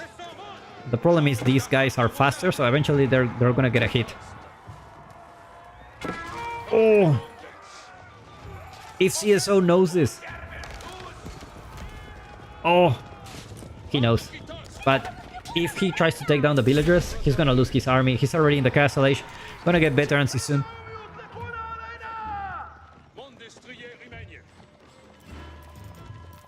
Indeed, Royal Bloodlines and Veteran Royal Knights coming soon for him. Myriad already in the castle age, but at what cost? He's losing the town center. He's gonna lose it. He only have 2 military units. Meanwhile, plenty of archers for Louis. But he's not gonna stop the production for now. 54 archers coming for him. It's definitely what he needs. You need the archers to deal with this. And now these guys are veteran. Archers taking down a lot of spearmen. And looks like Corvinus will lose his mass as well. Royal Bloodlines just coming soon for CSO. And now it's Corvinus' turn. And Corvinus taps out. Well played by these guys. Wow, what a match. What a match. Man. Pro 2v2 is where he's at. 1v1s is just so less here, man. We only had the observer mode. Oh god, look at Myriad villager count here. It's terrible. Terrible. That's a huge pressure coming from Louis.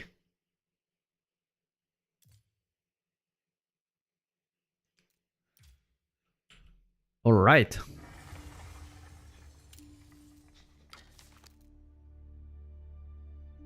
We're gonna go for a next one.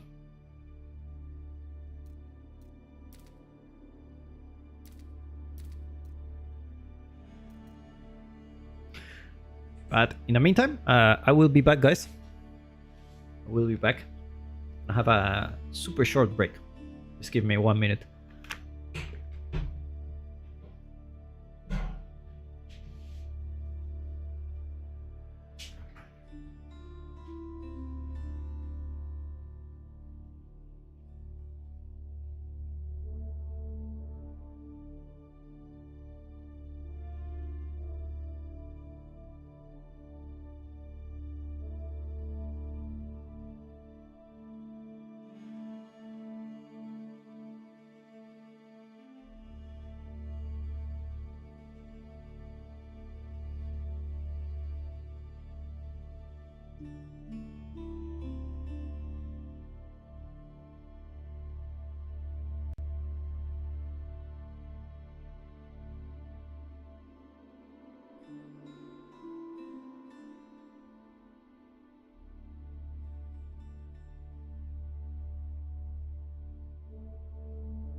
Okay, so we just gotta wait for a game.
All right, guys. So apparently the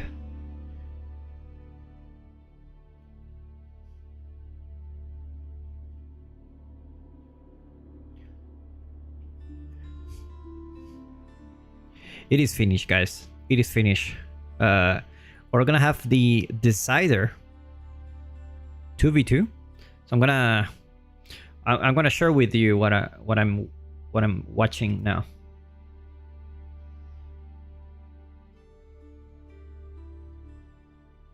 So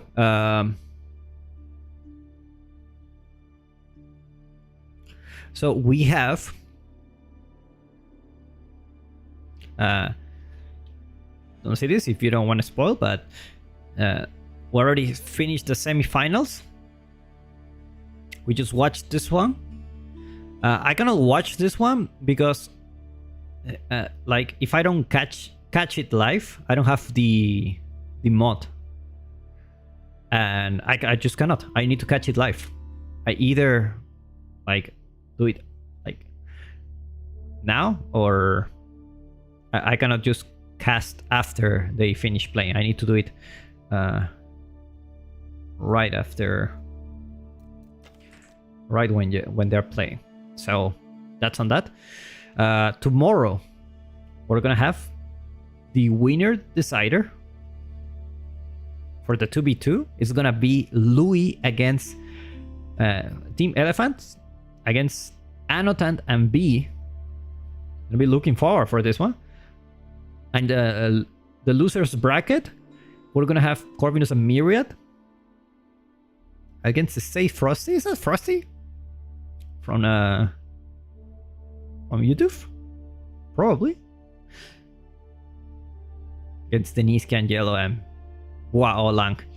So in the finals, whoever wins this is gonna fight in the winner of the loser bracket in a best of 3, and whoever wins this are gonna go for a last 1v1 against each other. Very cool, right? Very, very cool. Alright, guys, I think that's it for me. Obviously, because this is on YouTube, it's gonna be available for you. You can watch it anytime, and I will see you tomorrow. It's gonna be an exciting day full of 2v2 matches and a last 1v1. All right, guys, take care and have a good one.